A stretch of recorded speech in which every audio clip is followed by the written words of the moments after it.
سبحان اللہ و بحمدہ عدد خلقہ و رضا نفسہ و زینت عرشہ و مداد کلماتہ۔ اعوذ باللہ من الشیطان الرجیم، بسم اللہ الرحمن الرحیم۔ رب اشرح لی صدری ویسر لی امری واحلل عقدۃ من لسانی یفقہوا قولی واجعل لی وزیرا من اہلی۔ اللہم فقہنا فی الدین، اللہم الہمنا رشدا واعصمنا من شرور انفسنا، اللہم ارنا الحق حقا وارزقنا اتباعہ، اللہم ارنا الباطل باطلا وارزقنا اجتنابہ، آمین ثم آمین۔ تفسیر سورہ یوسف مکی صورت ہے، 12 رکوعات، 111 آیات پر مشتمل۔ یہ ترتیب کے اعتبار سے 12ویں نمبر پر آنے والی صورت ہے، نزولی اعتبار سے 53 نمبر پر آنے والی صورت۔ اس کا شان نزول اور زمانہ نزول کے حوالے سے یہ دیکھ لیجئے کہ اگر ہم زمانہ نزول دیکھیں تو یہ مکہ کے تقریباً متوسط یعنی سیکنڈ دور کے بالکل آغاز میں نازل ہونے والی صورت ہے۔ کچھ روایات میں مکہ کے آخری دور میں نازل ہونے کا بھی تذکرہ موجود ہے۔ بہرحال یہ وہ دور ہے جب رسول اللہ صلی اللہ علیہ وسلم کی دعوت پھیلتی چلی جا رہی ہے، اسلام پہلے سے زیادہ تقویت اور طاقت پاتا چلا جا رہا ہے، اور مشرکین مکہ جب اپنے باقی سارے ہی ہیلے اور بہانے آزما چکے ہیں، مار پیٹ انکار استہزاء ذیت عقوبت زد وقوب سب کچھ کر چکے ہیں، تو اب نت نئے طریقے اور ہیلے بہانے تلاشتے اور تراش کر رہے ہیں۔ ان بہت سے طریقوں میں سے ایک ان کا ہتھ کنڈا اور بہت ہی اونچا سا ہتھ کنڈا اور چال جو انہوں نے ایک نہیں ایک سے زیادہ موقعوں پر اپنائی، وہ چال کیا تھی کہ وہ جانتے تھے کہ رسول رحمت صلی اللہ علیہ وسلم امی ہے، کہ آپ صلی اللہ علیہ وسلم نے کوئی کتاب کا علم آپ کے پاس نہیں ہے، آپ لکھنا پڑھنا نہیں جانتے۔ اس بنیاد پر مشرکین مکہ چونکہ خود بھی ظاہر ہے لا علم تھے، ان پڑھ تھے، ان کے پاس کسی کتاب کا کیا الہامی کتابوں کا بھی کوئی علم نہیں تھا، تو یہ اس مقصد سے رسول اللہ صلی اللہ علیہ وسلم کی نبوت کی نعوذ باللہ صداقت کو جھوٹا ثابت کرنے کے لیے یہ مشرکین مکہ اہل کتاب یہود اور نصارہ کے علماء کے پاس جاتے تھے اور ان سے کہتے تھے کہ چونکہ تم اہل کتاب ہو، تمہارے پاس الہامی آسمانی کتابیں ہیں، تمہارے پاس پچھلی قوموں کی تاریخ اور ان کے قصے اور ان کے واقعات اور رودادوں کا علم موجود ہے، تو لہٰذا تم اپنے علم سے ہمیں کچھ سوالات بتا دو، اور تمہاری آسمانی اور الہامی کتابوں کے سوالات جب ہم رسول اللہ صلی اللہ علیہ وسلم سے پوچھیں گے، اور چونکہ وہ امی ہیں، ان کے پاس کسی کتاب کا علم نہیں ہے، اور وہ ان سوالات کا جواب جب نہیں دے پائیں گے تو ظاہر ہے ان کی نبوت کی صداقت اس کی قلعی کھل جائے گی، اور نعوذ باللہ ثم نعوذ باللہ ان کی نبوت کا جھوٹا ہونا ہم ثابت کرنے میں کامیاب ہو جائیں گے۔ تو لہٰذا رسول اللہ صلی اللہ علیہ وسلم کی نبوت کے خلاف ایک پروپیگنڈا لانچ کرنے کے لیے، آپ کی نعوذ باللہ نبوت کے خلاف ڈیفیم کرنے کے لیے، آپ کو آپ کی ریپوٹیشن نعوذ باللہ خراب کرنے کے لیے ایک منفی طریقہ کار ان مشرکین مکہ نے اپنایا، اور یہ طریقہ کار ایک دفعہ نہیں ایک سے زائد دفعہ ہمیں نظر آتا ہے۔ مثلا سورہ الکہف کے نزول میں بھی ہمیں پتہ چلتا ہے کہ اس وقت بھی مشرکین مکہ نے اہل کتاب سے رجوع کر کے 3 سوالات رسول اللہ صلی اللہ علیہ وسلم سے پوچھے گئے تھے کہ وہ قطبے والے یا غار والے اصحاب الکہف کون تھے۔ دوسرا سوال پوچھا گیا تھا کہ ذوالقرنین کی حقیقت کیا تھی، اور تیسرا پوچھا گیا تھا کہ حضرت خضر کون تھے اور ان کا قصہ اور ان کا واقعہ کیا تھا۔ تو رسول اللہ صلی اللہ علیہ وسلم نے چونکہ آپ کے علم میں نہیں تھا تو آپ نے فرما دیا تھا انشاءاللہ، اور تثنیہ کیے بغیر آپ نے فرمایا تھا کہ میں کل اس کا جواب دوں گا، اور پھر وحی کا سلسلہ کچھ دیر کے لیے منقطع ہوا تھا، اور پھر فترۃ الوحی کے پیریڈ کے بعد آپ کو تنبیہ بھی کی گئی تھی کہ آئندہ مستقبل کے کام کے لیے ہمیشہ انشاءاللہ کہیے گا، اور پھر آپ کو اس صورت کے ذریعے ان 5 سوالوں کے جواب بھی دیے گئے تھے۔ تو اسی طرح یہ ایک موقع ہے، سورہ یوسف سے پہلے مشرکین مکہ نے رسول اللہ صلی اللہ علیہ وسلم سے سوال کیا، اور سوال کی نوعیت کچھ ایسی تھی کہ انہوں نے یہود کی تاریخ کا حوالہ دے کر کہا کہ ہم سب جانتے ہیں کہ حضرت ابراہیم علیہ السلام اور ان کی اولادیں حضرت اسحاق اور حضرت یعقوب علیہ السلام، ان کی اولادوں کا وطن اور ان کی جگہ، ان کا مسکن، ان کا مولد، یعنی ان کی رہنے کی جگہ اور ان کی پیدائش کی جگہ تو فلسطین تھا۔ تو پھر حضرت موسیٰ علیہ السلام کے دور میں یہ لوگ مصر کیسے پہنچ گئے؟ یعنی ان کا مولد و مسکن تو فلسطین تھا، پھر بنی اسرائیل حضرت موسیٰ علیہ السلام کی دور میں مصر کیسے پہنچ گئے، اور مصر بنی اسرائیل کی منتقلی کی وجہ کیا تھی؟ اور اس کا سارا تعلق جو ہے وہ ان کی تورات اور انجیل میں ان کا قصہ، حضرت موسیٰ علیہ السلام کا قصہ موجود ہے اور حضرت یوسف علیہ السلام کا قصہ موجود ہے۔ یہ سوال رسول اللہ صلی اللہ علیہ وسلم سے کیا گیا، آپ کے علم میں اس کا جواب نہیں تھا، کیونکہ آپ کو حضرت یوسف علیہ السلام کا قصہ معلوم نہیں تھا۔ اللہ سبحانہ تعالیٰ رسول اللہ صلی اللہ علیہ وسلم کا طریقہ کہ جب آپ کے پاس کسی چیز کا علم نہیں ہوتا تھا تو آپ خاموش رہتے تھے، وحی کا انتظار کرتے تھے، اور جب وحی کے ذریعے وہ سوال کا جواب یا وہ مسئلے کا حل بتایا جاتا تھا تو پھر آپ جواب دیتے تھے۔ کوئی آپ نے دستور کے مطابق آپ خاموش رہے، سورہ یوسف علیہ السلام نازل کر کے آپ صلی اللہ علیہ وسلم کو پورے کا پورا وہ مصر منتقل ہونے کا واقعہ حضرت یوسف علیہ السلام کے واقعے کے اور قصے کے توسط سے سمجھا دیا گیا، اور آپ کی زبان مبارک سے ان کے سوال کا جواب جو ہے ان کو دے دیا گیا۔ آپ کو معلوم ہے کہ حضرت ابراہیم علیہ السلام، حضرت اسحاق علیہ السلام، حضرت یعقوب علیہ السلام کا مولد و مسکن، حضرت یعقوب علیہ السلام تو عراق کے علاقے سے تھے لیکن ہجرت کر کے فلسطین گئے، اس کے بعد ان کی اولادیں یہیں پہ رہتی بھی تھیں اور یہیں پہ ان کی ولادت بھی ہوئی فلسطین میں۔ حضرت یعقوب علیہ السلام کے بیٹوں نے حضرت یوسف علیہ السلام کو کنویں میں پھینکا، اور پھر مصر کا عازم وہ قبیلہ قافلہ جو ہے ان کو مصر تک پہنچانے کا ذریعہ بنا۔ حضرت یوسف علیہ السلام کو مصر کی حکومت عہدہ فرما روائی ملی، 50 سال کے لیے حکومت کی۔ ان کی وفات کے بعد حضرت یوسف علیہ السلام کے پیروکاروں نے جب تک اللہ اور اللہ کے نبی کی تعلیمات کو تھامے رکھا، پکڑے رکھا، تب تک اللہ سبحانہ تعالیٰ نے ان کو اسلامی ریاست بھی دی، حکومت، عہدہ، عزت اور اقتدار بھی دیا۔ لیکن جب اس قوم نے حضرت یوسف علیہ السلام کی تعلیمات کو پس پشت پھینک دیا تو اللہ سبحانہ تعالیٰ نے بنی اسرائیل کو ذلت اور رسوائی ان پر مسلط کر دی، اور حکومت، عہدہ، اقتدار ان سے چھین لیا، اور ان کے اوپر فرعونی حکمران قبطی قوم کو مسلط کر دیا۔ اور پھر اسی قبطی قوم کے اندر اللہ سبحانہ تعالیٰ نے اس شریعت کی تجدید کے لیے حضرت موسیٰ علیہ السلام کو مبعوث کیا، تورات سے نوازا، اور پھر حضرت موسیٰ علیہ السلام اپنے پیروکاروں کو اس صحرا میں رکھنے کے بعد پھر ان کی اگلی نسل، جیسے ہم نے طالوت اور جالوت کا قصہ پڑھا تھا، یہ قوم جو ہے وہ صحرا سے پھر واپس بنی اسرائیل پہنچی، اور وہاں پہ جالوت اور طالوت کا سامنا ہوا۔ حضرت داؤد علیہ السلام کو پھر حکومت، عہدہ، اقتدار ملا، اور حضرت داؤد علیہ السلام کے بعد حضرت سلیمان علیہ السلام یہ فلسطین اور فلسطین کے گرد و پیش کے بہت وسیع دائرہ حکومت کے یہ حکمران اور مالک بنے۔ تو لہٰذا یہ مختصراً بنی اسرائیل کی ایک روداد، اور بنیادی طور پر فلسطین سے مصر منتقلی کس کے دور میں ہوئی؟ حضرت یوسف علیہ السلام کی غلامی اور پھر ان کے بعد ان کی حکومت کے دور میں بنی اسرائیل جو ہیں وہ فلسطین سے مصر منتقل ہوئے۔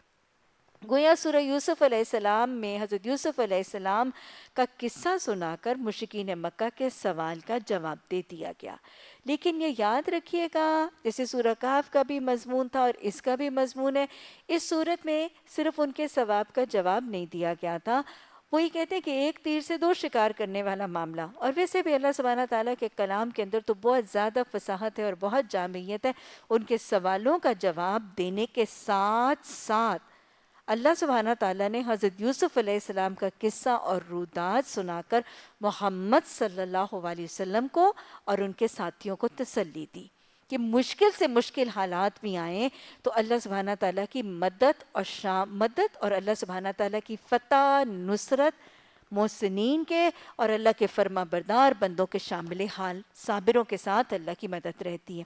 رسول اللہ صلی اللہ علیہ وسلم کو بھی تسلی دی گئی، صحابہ کرام کو بھی اس دور میں، مکہ کے آخری دور میں تسلی دی گئی۔ اور صرف یہ نہیں، تیسری بات کیا، سوال پوچھنے والے مشرکین مکہ کو ان کے غلط رویے پر تنبیہ بھی کی گئی۔ اللہ سبحانہ تعالیٰ کا جو رویہ حضرت یوسف علیہ السلام کے ساتھ تھا، اس رویے کو دکھا کر مسلمانوں کو، مومنوں کو، رسول اللہ صلی اللہ علیہ وسلم کو تسلی، اور برادران یوسف کا جو قوی رویہ حضرت یوسف علیہ السلام کے ساتھ تھا، اور پھر برادران یوسف کا جو انجام ہوا، وہ رویہ اور وہ انجام دکھا کر مشرکین مکہ کو تنبیہ کی گئی کہ دیکھو، اگر تم وہی عمل دہراؤ گے جو برادران یوسف نے اپنے نبی بھائی کے ساتھ دہرایا تھا، تم وہی رویہ اپنے نبی محمد صلی اللہ علیہ وسلم کے ساتھ نبھاؤ گے، پھر دہراؤ گے، تو اللہ بھی تمہارے ساتھ وہی رویہ پھر دہرا کے اس کو تم پر حکومت، عہدہ، اقتدار اور تم پر قدرت اور غلبہ عطا فرما دے گا۔ گویا اکیرا دوہرا نہیں، تین تین گنا مقصد حل کیا گیا، مشرکین کے سوال کا جواب دیا گیا، نبی صلی اللہ علیہ وسلم کی نبوت کو صداقت کا جو ہے مہر لگائی گئی، نبی صلی اللہ علیہ وسلم اور صحابہ کو تسلی دی گئی، اور مشرکین مکہ کو تنبیہ کر دی گئی ان کے رویے کی قباحت دکھا کر۔ اور یہ معاملہ ہوا اس لیے کیونکہ رسول اللہ صلی اللہ علیہ وسلم اور حضرت یوسف علیہ السلام کہ جو پورے دونوں کے سوانح عمری کے قصے اور حالات اور واقعات ہیں، یہ آپس میں بہت زیادہ مماثلت اور سملیرٹی رکھتے ہیں، اسی لیے یہ پیغام جو ہے وہ کنوے کرنا بہت آسان ہوا۔ حضرت یوسف علیہ السلام اور رسول اللہ صلی اللہ علیہ وسلم کے قصے میں کیا مماثلت ہے اور کیا سملیرٹیز ہیں؟ دونوں قصے آپس میں ایک دوسرے سے ملتے جلتے کیسے ہیں؟ آپ کو پتہ ہے کہ برادران یوسف کو حضرت یوسف علیہ السلام اور ان کے بھائی کے خلاف کیا ہوا تھا؟ حسد آیا تھا، اور یہ حسد بنیاد بن گئی تھی ان کے کینے، ان کے بغض، ان کی نفرت، اور پھر ان کے ظلم اور زیادتی کے سارے معاملات۔ یہی معاملہ ہوا تھا اہل کتاب کو، یہود اور نصارہ کو رسول اللہ صلی اللہ علیہ وسلم سے حسد ہو گیا تھا کہ نبوت آپ کے پاس بنی اسماعیل میں کیوں آئی تھی، بنی اسرائیل میں کیوں نہیں آئی تھی؟ اور مشرکین مکہ کو بھی رسول اللہ صلی اللہ علیہ وسلم سے حسد، بغض، نفرت، کینہ، کدورت اور دشمنی کا معاملہ رونما ہوا تھا۔ اسی طرح اگلا مرحلہ اگر دیکھیں، اس حسد اور دشمنی کے بعد برادران یوسف نے بھی اپنے بھائی کو قتل کرنے اور اپنے باپ کی توجہ پانے اور اپنے بھائی کے خلاف قاتلانہ سازش کرنے کی کوشش کی تھی۔ مشرکین مکہ نے بھی ہو بہو منوان ایسی ہی سازشیں محمد صلی اللہ علیہ وسلم کے خلاف کی تھیں۔ اسی طرح برادران یوسف کامیاب ہوئے تھے حضرت یوسف علیہ السلام کو اپنی بستی فلسطین کے علاقے سے خارج کرنے، اور خروج فلسطین پر کامیاب ہوئے تھے، اور یہی معاملہ رسول اللہ صلی اللہ علیہ وسلم کے ساتھ مشرکین مکہ نے اختیار کیا کہ آپ کو بھی ہجرت مکہ پر مجبور کیا گیا۔ اس کے بعد حضرت یوسف علیہ السلام کو اللہ سبحانہ تعالیٰ نے علم، حکمت، نبوت، حکومت، عہدہ، اقتدار، فتح، نصرت اور غلبہ عطا فرمایا تھا، اور یہی معاملہ محمد صلی اللہ علیہ وسلم کے ساتھ تھا۔ اللہ سبحانہ تعالیٰ نے وسیع مدنی صورتوں کا علم اور حکمت اور دانائی عطا فرمائی تھی، شریعت محمدی صلی اللہ علیہ وسلم کی تعلیمات سے نوازا تھا، اور ساتھ ہی اللہ سبحانہ تعالیٰ نے ان کو فتح دی تھی، حکومت دیا تھا، عہدہ اقتدار دیا تھا، اور اللہ سبحانہ تعالیٰ نے رسول اللہ صلی اللہ علیہ وسلم کو فتح مکہ کی شکل پر واپس مکہ کے اوپر غلبہ اور نصرت عطا فرمائی تھی۔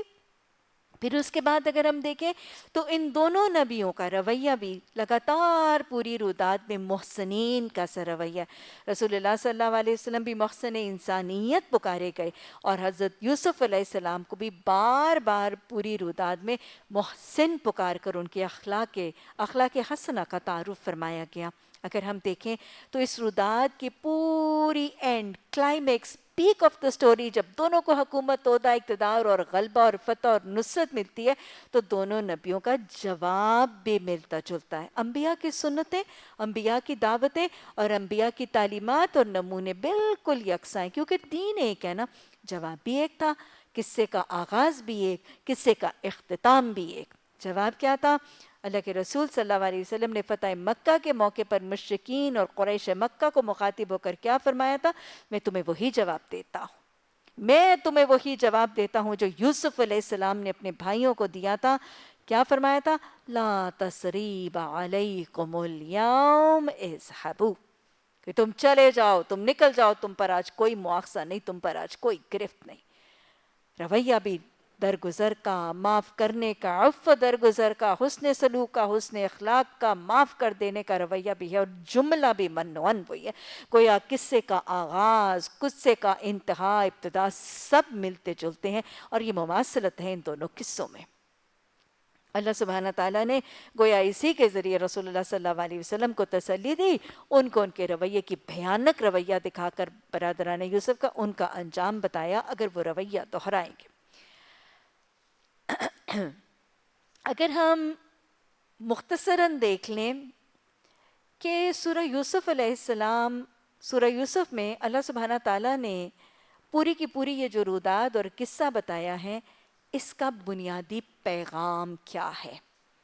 میں بنیادی پیغام ان نٹ شیل، ان سمری آپ کو بتا دیتی ہوں، اور اگر آپ تھرو آؤٹ پورے کے پورے واقعے کے اندر دیکھیں گے تو آپ کو یہی پیغام اور یہی اصول بار بار نکھر کے سامنے آتا ہوا نظر آئے گا۔ لب لباب حضرت یوسف علیہ السلام کے اس قصے کا یہ ہے کہ اس روئے زمین پر ہوتا وہی ہے جو اللہ چاہتا ہے۔ مختلف چیزیں ہیں جو اس سارے واقعے سے ظاہر ہوں گی۔ ہوتا وہی ہے جو اللہ مالک الملک چاہتا ہے۔ دوسری بات، اللہ جو چاہتا ہے اس کے وسیلے، اسباب، ہیلے، بہانے وہ خود سے خود وضع کر لیتا ہے۔ اس سے اگلی بات کہ اللہ جب جو جہاں چاہتا ہے اس کے وسیلے اسباب جب برپا کر کے کوئی چیز، حالت، کوئی واقعہ، کوئی سچویشن رونما کرتا ہے تو اس چیز کے ہو جانے کے بعد اس ساری کی ساری حالت کو وہ دیکھ رہا ہوتا ہے کیونکہ وہ بصیر ہے۔ وہ اس روداد میں سب کچھ سن رہا ہوتا ہے کیونکہ وہ السمیع ہے۔ اس کو اس سارے کی ساری سچویشن کی خبر ہوتی ہے کیونکہ وہ خبیر ہے۔ جب بھی کوئی اس روئے زمین پر کوئی معاملہ، کوئی سانحہ، کوئی سچویشن، کوئی کنڈیشن کراپ اپ کرتی ہے، ہوتی اس کی مرضی، اس کے ہیلے، اس کے بہانے سے ہے، ہونے کے بعد اس کو اس کی خبر ہے۔ اس کے بعد اگلی بات، اس کے سننے، اس کے جاننے، اس کے دیکھنے کے باوجود اگر وہ حالت پیدا ہوتی ہے تو وہ حکیم ہے۔ اس حالت کے اور اس کنڈیشن میں اس حکیم کی کوئی نہ کوئی حکمت کار فرما ضرور ہوتی ہے۔ وہ حکمت، وہ رب حکیم ہے، جب بھی وہ اپنے حکم سے، اپنے اذن سے کچھ کرتا یا کرواتا ہے، اس میں کوئی نہ کوئی حکمت، اس میں کوئی نہ کوئی خیر اور بھلائی کا عنصر اور پہلو ضرور ہوتا ہے۔ وہ خیر، وہ بھلائی، وہ حکمت بسا اوقات جلدی ظاہر اور عیاں ہو جاتی ہے، بسا اوقات تاخیر سے ہوتی ہے، اور بسا اوقات جس پر وہ حالت آئی تھی اسے ظاہر ہوتی ہی نہیں۔ لیکن میرے حکیم رب کے حکم سے ہونے والی ہر چیز میں حکمت ہوتی ضرور ہے، خیر کا پہلو ہوتا ضرور ہے۔ جب یہ معاملات رب کے ہیں زمین آسمان میں، تو پھر بندے کا رویہ کیا ہونا ہے؟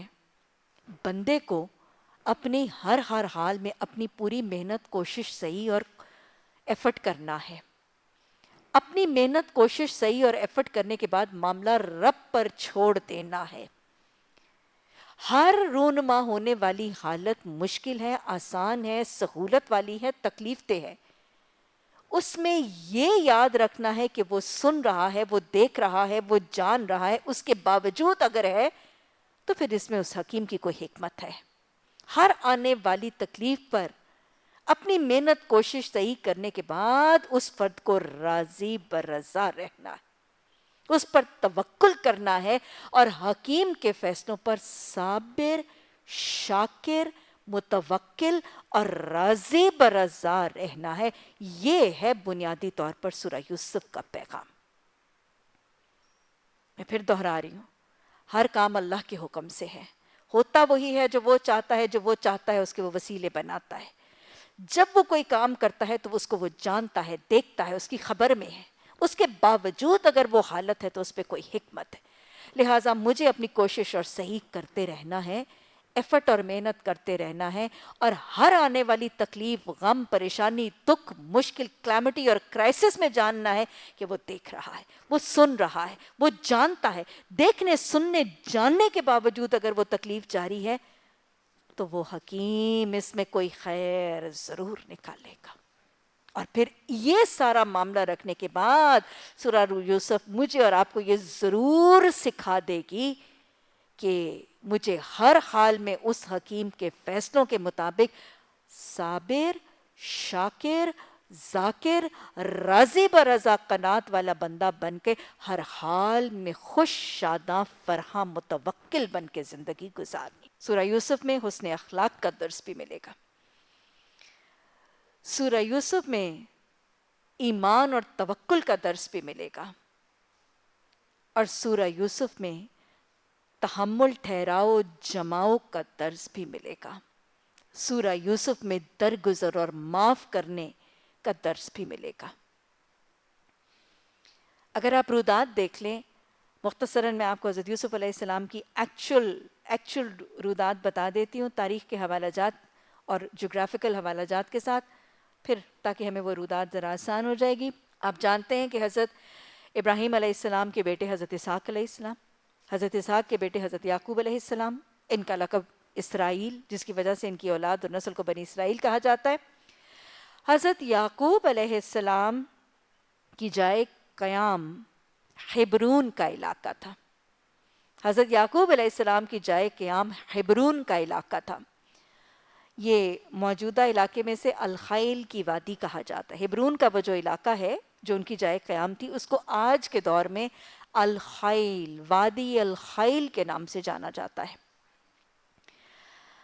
حضرت یعقوب علیہ السلام کی حبرون کے علاوہ ایک قریب کا علاقہ جسے سکم کا علاقہ کہتے ہیں، اس سکم کے علاقے میں بھی ان کی کچھ زمین موجود تھی. کہ علماء کی تحقیق سے اگر دیکھا جائے تو حضرت یوسف علیہ السلام کی پیدائش 1906 قبل مسیح 1906 بی سی میں حضرت یوسف علیہ السلام کی ولادت حبرون کے علاقے میں ہوئی.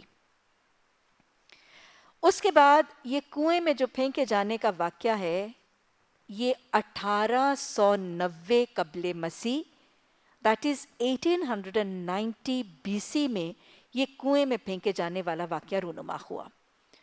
تو اگر ہم تاریخ کے حوالے سے دیکھیں تو اس وقت حضرت یوسف علیہ السلام کی عمر لگ بھگ 16-17 ایئرز ان کی عمر تھی. اور تلمود میں ہمیں پتہ چلتا ہے کہ وہ کنواں جس میں برادران یوسف نے حضرت یوسف علیہ السلام کو ڈالا تھا اور گرایا تھا، وہ سکم کے شمال میں تھا. سکم کا جو علاقہ، وہ علاقہ جس میں حضرت یعقوب علیہ السلام کی کچھ زمینیں بھی تھیں، سکم کے شمال میں وہ کنواں تھا. اور یہ جگہ اس دور میں اسے دوتن کے نام سے جانا جاتا تھا، اور آج یہ جگہ دسان کے نام سے جانی جاتی ہے. سب کچھ تفہیم القرآن میں مولانا مودودی رحمہ اللہ نے بڑی وضاحت سے لکھا ہے. دسان کے نام سے یہ علاقہ آج بھی موجود ہے. اس کنویں میں پھینکا گیا اور اس کنویں میں ڈالا گیا. وہ قافلہ جس نے حضرت یوسف علیہ السلام کو اس کنویں میں سے نکالا تھا، وہ قافلہ جلعاد کی طرف سے، شرق اردن جس کو ٹرانس جارڈن کا علاقہ کہا جاتا ہے، شرق اردن ٹرانس جارڈن کے علاقے جلعاد کی طرف سے آ رہا تھا اور یہ مصر کی طرف عازم تھا. جلعاد سے مصر کی طرف جانے والا یہ قافلہ تھا. حالانکہ اس کے راستے میں یہ علاقہ تو نہیں آتا تھا، لیکن اللہ سبحانہ تعالیٰ نے اس کافرے کے جو سربراہ تھا اس کے دل میں ڈالا اور اس نے اپنا روٹ چینج کر کے اپنا روٹ یہ بنا لیا، اور پڑاؤ جو ہے وہ اس قافلے کا اس کنویں کے پاس کروا دیا گیا، کیونکہ اللہ جو چاہتا ہے وہی کرتا ہے، اور اللہ نے جو کرنا ہوتا ہے اس کا وسیلہ بہانہ وہ خود ہی سے اختیار کر لیتا ہے. یوں حضرت یوسف علیہ السلام کے مصر منتقلی کا طریقہ اختیار ہوا. حضرت یوسف علیہ السلام جب مصر آئے، یہ میں آپ کو ورلڈ ہسٹری کی باتیں بتا رہی ہوں، تو مصر میں اس وقت مصر کا 15واں شاہی خاندان، 15واں شاہی خاندان، جن کو ہیومن ہسٹری میں ہکسوس کنگز کے نام سے، چرواہے بادشاہ یا ہکسوس کنگز کے نام سے یاد کیا جاتا ہے، ان کی حکومت تھی۔ یہ چرواہے بادشاہ یا ہکسوس کنگز بنیادی طور پر مصر کے اپنے حکمران نہیں تھے، یہ لوکل ریزیڈنٹس نہیں تھے، یہ ہمسایہ علاقوں میں سے انہوں نے مصر کے اوپر حملہ کیا تھا اور مصر کے فاتح بن گئے تھے۔ یہ بنیادی طور پر مشرک قوم تھی، یہ بت پرست قوم تھے، اور یہ جب مصر کے اوپر فاتح کر کے مصر کے اوپر غالب آئے تھے تو یہ اپنا شرک اور اپنی بت پرستی کا دین بھی مصر میں ساتھ ہی لے کر آ گئے تھے۔ تو حضرت یوسف علیہ السلام کے دور میں یہ چرواہے بادشاہ یا ہکسوس کنگز کے 15 خاندان کی حکومت تھی۔ یہ مشرک تھے، یہ بت پرست تھے، لوکل ریزیڈنٹس نہیں تھے، لیکن یہ یہاں کے فاتح تھے، اور انہی میں سے یہ آگے وہ نسل جو حضرت فرعون حضرت یوسف علیہ السلام کے حوالے سے چلتی ہے ان کا تذکرہ موجود ہے۔ حضرت یوسف علیہ السلام تقریباً 17 ایئرز کی عمر میں کنویں میں ڈالے گئے، 18 سال کی عمر میں غلام بنائے گئے، اور 2 سے 3 سال کی میعاد اکثر پتہ چلتی ہے کہ عزیز مصر کے گھر میں تقریباً 2 سے 3 کہیں 4 سال کا بھی تذکرہ آتا ہے، 2 سے 3 سال عزیز مصر کے گھر میں رہے۔ اس کے بعد اپنے زندان میں قید خانے میں تقریباً 8 سے 9 سال رہے، اسے میں نے آپ کو ترجمے میں بتایا تھا، اور جب قید خانے سے آزاد ہوئے تو یوں گویا ان کی عمر تقریباً 30 سال کے لگ بھگ تھی، اور پھر 50 سال دورانیہ حکومت کا کرنے کے بعد 80 سال کی عمر میں وفات پاتے ہیں۔ تو لہٰذا 30 سے لے کے 80 سال تک 50 سال کی حکومت، 2 سے 3 سال کی غلامی، اور 8 سے 9 سال کی قید، اور پہلے 17 سال اپنے باپ کی شفقت، محبت اور نبوت کے کرنوں کے اندر۔ یہ ہے سوانح عمری حضرت یوسف علیہ السلام کی۔ بسم اللہ الرحمن الرحیم، الف لام را تلک آیات الکتاب المبین۔ حروف مقطعات، یہ آیات جو تم پڑھنے جا رہے ہو، یہ آیات کون سی، کس کی آیات ہیں؟ کتاب المبین کی، ایک کتاب جو بین ہے، کلیئر کٹ ہے، کھلم کھلے واضح ظاہر احکامات ہیں۔ اور واقعی جب ہم سورہ یوسف پڑھیں گے تو احکامات اتنے کلیئر کٹ واضح ہیں کہ کوئی کنفیوژن، کوئی ابہام، کوئی چھپا ڈھکا موضوع نہیں ہوگا۔ تو اللہ نے شروع میں تمہید کے طور پر یہ جو تم قرآن کی کتاب اور آیات اب سورہ یوسف میں پڑھنے جا رہے ہو، ایک بڑی کلیئر کٹ، دو ٹوک واضح کتاب کے احکامات اور آیات ہیں۔ اِنَّا أَنزَلْنَاهُ قُرْآنًا عَرَبِيًّا لَعَلَّكُمْ تَعْقِلُونَ، یہ جو کتاب المبین ہے اس کو ہم نے عربی زبان میں نازل کیا ہے۔ کیوں؟ تاکہ تم اس کو سمجھ لو، تاکہ تم عقل کرو۔ مخاطب عرب ہیں، اور عربوں کو کہا جا رہا ہے کہ اس کو عربی زبان میں نازل اس لیے کیا گیا کہ تم عقل کرو۔ قرآن کو عربی زبان میں کیوں نازل کیا گیا؟ سب سے پہلی وجہ تو یہی کہ اللہ سبحانہ تعالیٰ نے قرآن کے نزول کے لیے، نبوت رسول صلی اللہ علیہ وسلم کے لیے، بعثت رسول صلی اللہ علیہ وسلم کے لیے عربوں کی قوم کو منتخب کرنا تھا۔ چونکہ عربوں کو منتخب کرنا تھا اس لیے عربی کو منتخب کر لیا گیا قرآن کے نزول کے لیے۔ کیا یہ ایسے تھا یا عربوں کو اپنی زبان کی وجہ سے منتخب کیا گیا؟ واللہ عالم، اللہ نے دونوں ہی کو منتخب کرنا تھا۔ گویا اللہ سبحانہ تعالیٰ نے اس علاقے کو بھی منتخب کرنا تھا، ان صفات کے لوگوں کو بھی منتخب کرنا تھا، اور اس زبان کو بھی منتخب کرنا تھا۔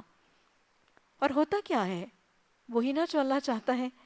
لہٰذا جس قوم میں اللہ سبحانہ تعالیٰ نے خاتم النبیین کو بھیجنا تھا، اس خطے میں اللہ نے اس صفت والے لوگوں کو اٹھا لیا اور ان کو وہ زبان سکھا دی جس کو اپنے محمد صلی اللہ علیہ وسلم کی قرآن کی زبان بنانی تھی، اور جس بستی کو، جن لوگوں کو ان کا معاون اور مددگار بنانا تھا۔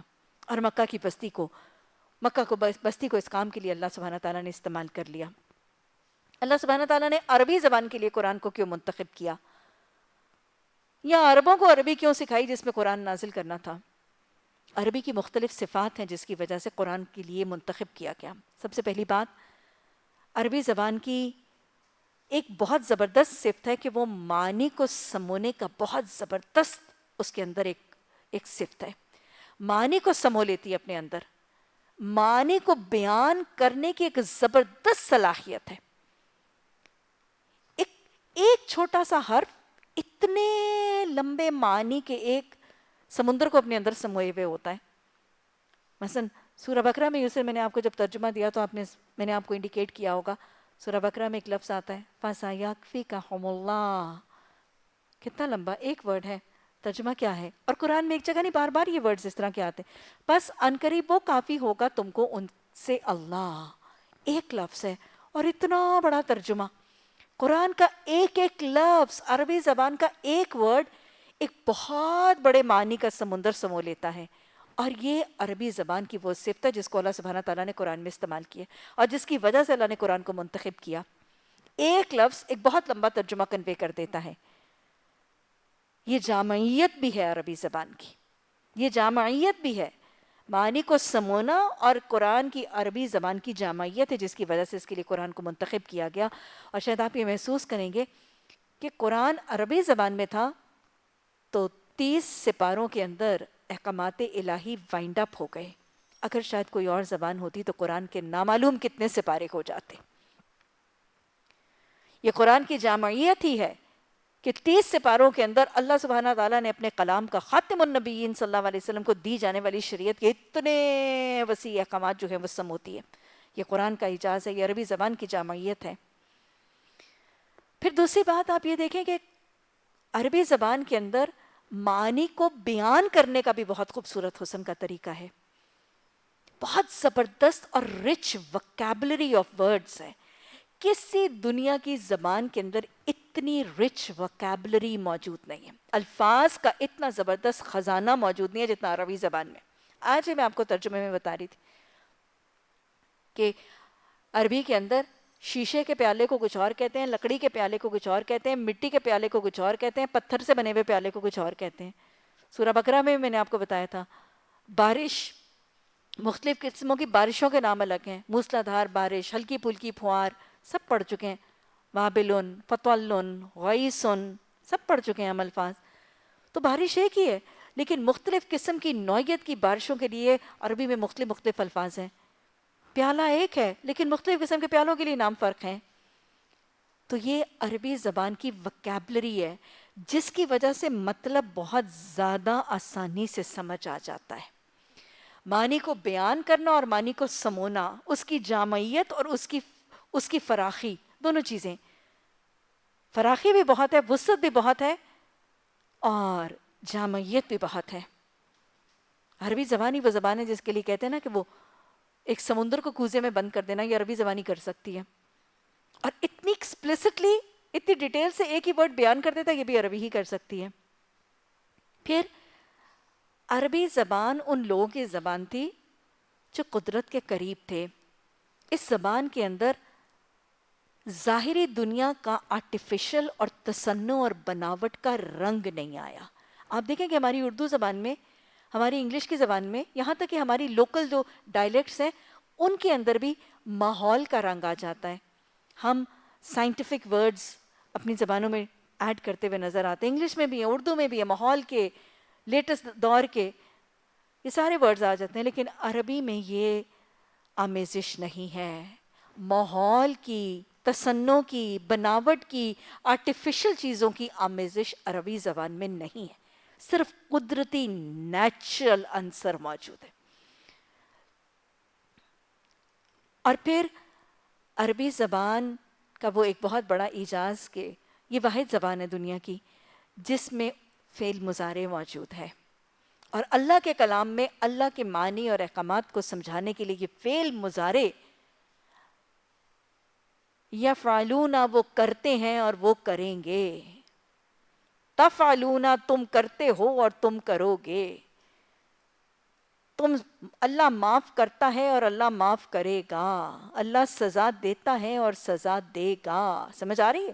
یہ عربی زبان میں جو مضارع ہے، دو ٹینسز، حال اور مستقبل کا مضارع میں سمو کر دونوں ٹینسز کا مطلب دے دیا جانا، یہ کلام الہی میں بہت زیادہ اس حکم کو حال اور مستقبل کے لیے امپلائی کرنے کا طریقہ یہ عربی زبان ہی میں ہو سکتا ہے اور کسی زبان میں نہیں.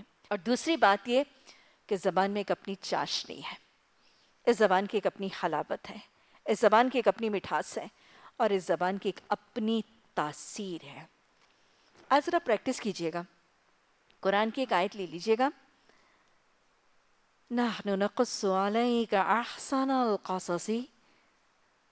اس کا ترجمہ اردو میں بھی کیجئے گا, اس کا ترجمہ عربی میں بھی کیجئے گا, انگلش میں بھی کیجئے گا, پنجابی میں بھی کیجئے گا. ایک ہی جملہ ہوگا. کوئی ایک آیت لے لیجئے گا, اس کا انگلش, اردو, پنجابی اور عربی چاروں بول کے دیکھیے گا, آپ کو خود ہی فرق پتہ چل جائے گا. عربی زبان کے اندر ایک روب ہے, اس کا ایک اپنا وقار ہے, اس میں ایک ٹھہراؤ ہے, ایک جماؤ ہے اور تاثیر ہے. یہ اللہ کے کلام کی زبان کے اندر وہ تاثیر ہے کہ وہی بات اب دنیا کی کسی اور زبان میں بول لیجیے. کوئی زبانیں بہت ہی میٹھی ہوتی ہیں, مثلا بنگالی زبان بہت میٹھی زبان ہے, بہت چاشنی ہے اس زبان میں, اس کی ادائیگی بہت سافٹ ہے. لیکن عربی زبان کے اندر جو تاثیر ہے وہ دنیا کی کسی زبان کے اندر نہیں ہے. وہی بات جب اور زبانوں میں بولی جائے گی وہ دل میں ویسے گھر نہیں کرے گی جیسے عربی زبان کا جملہ کرے گا.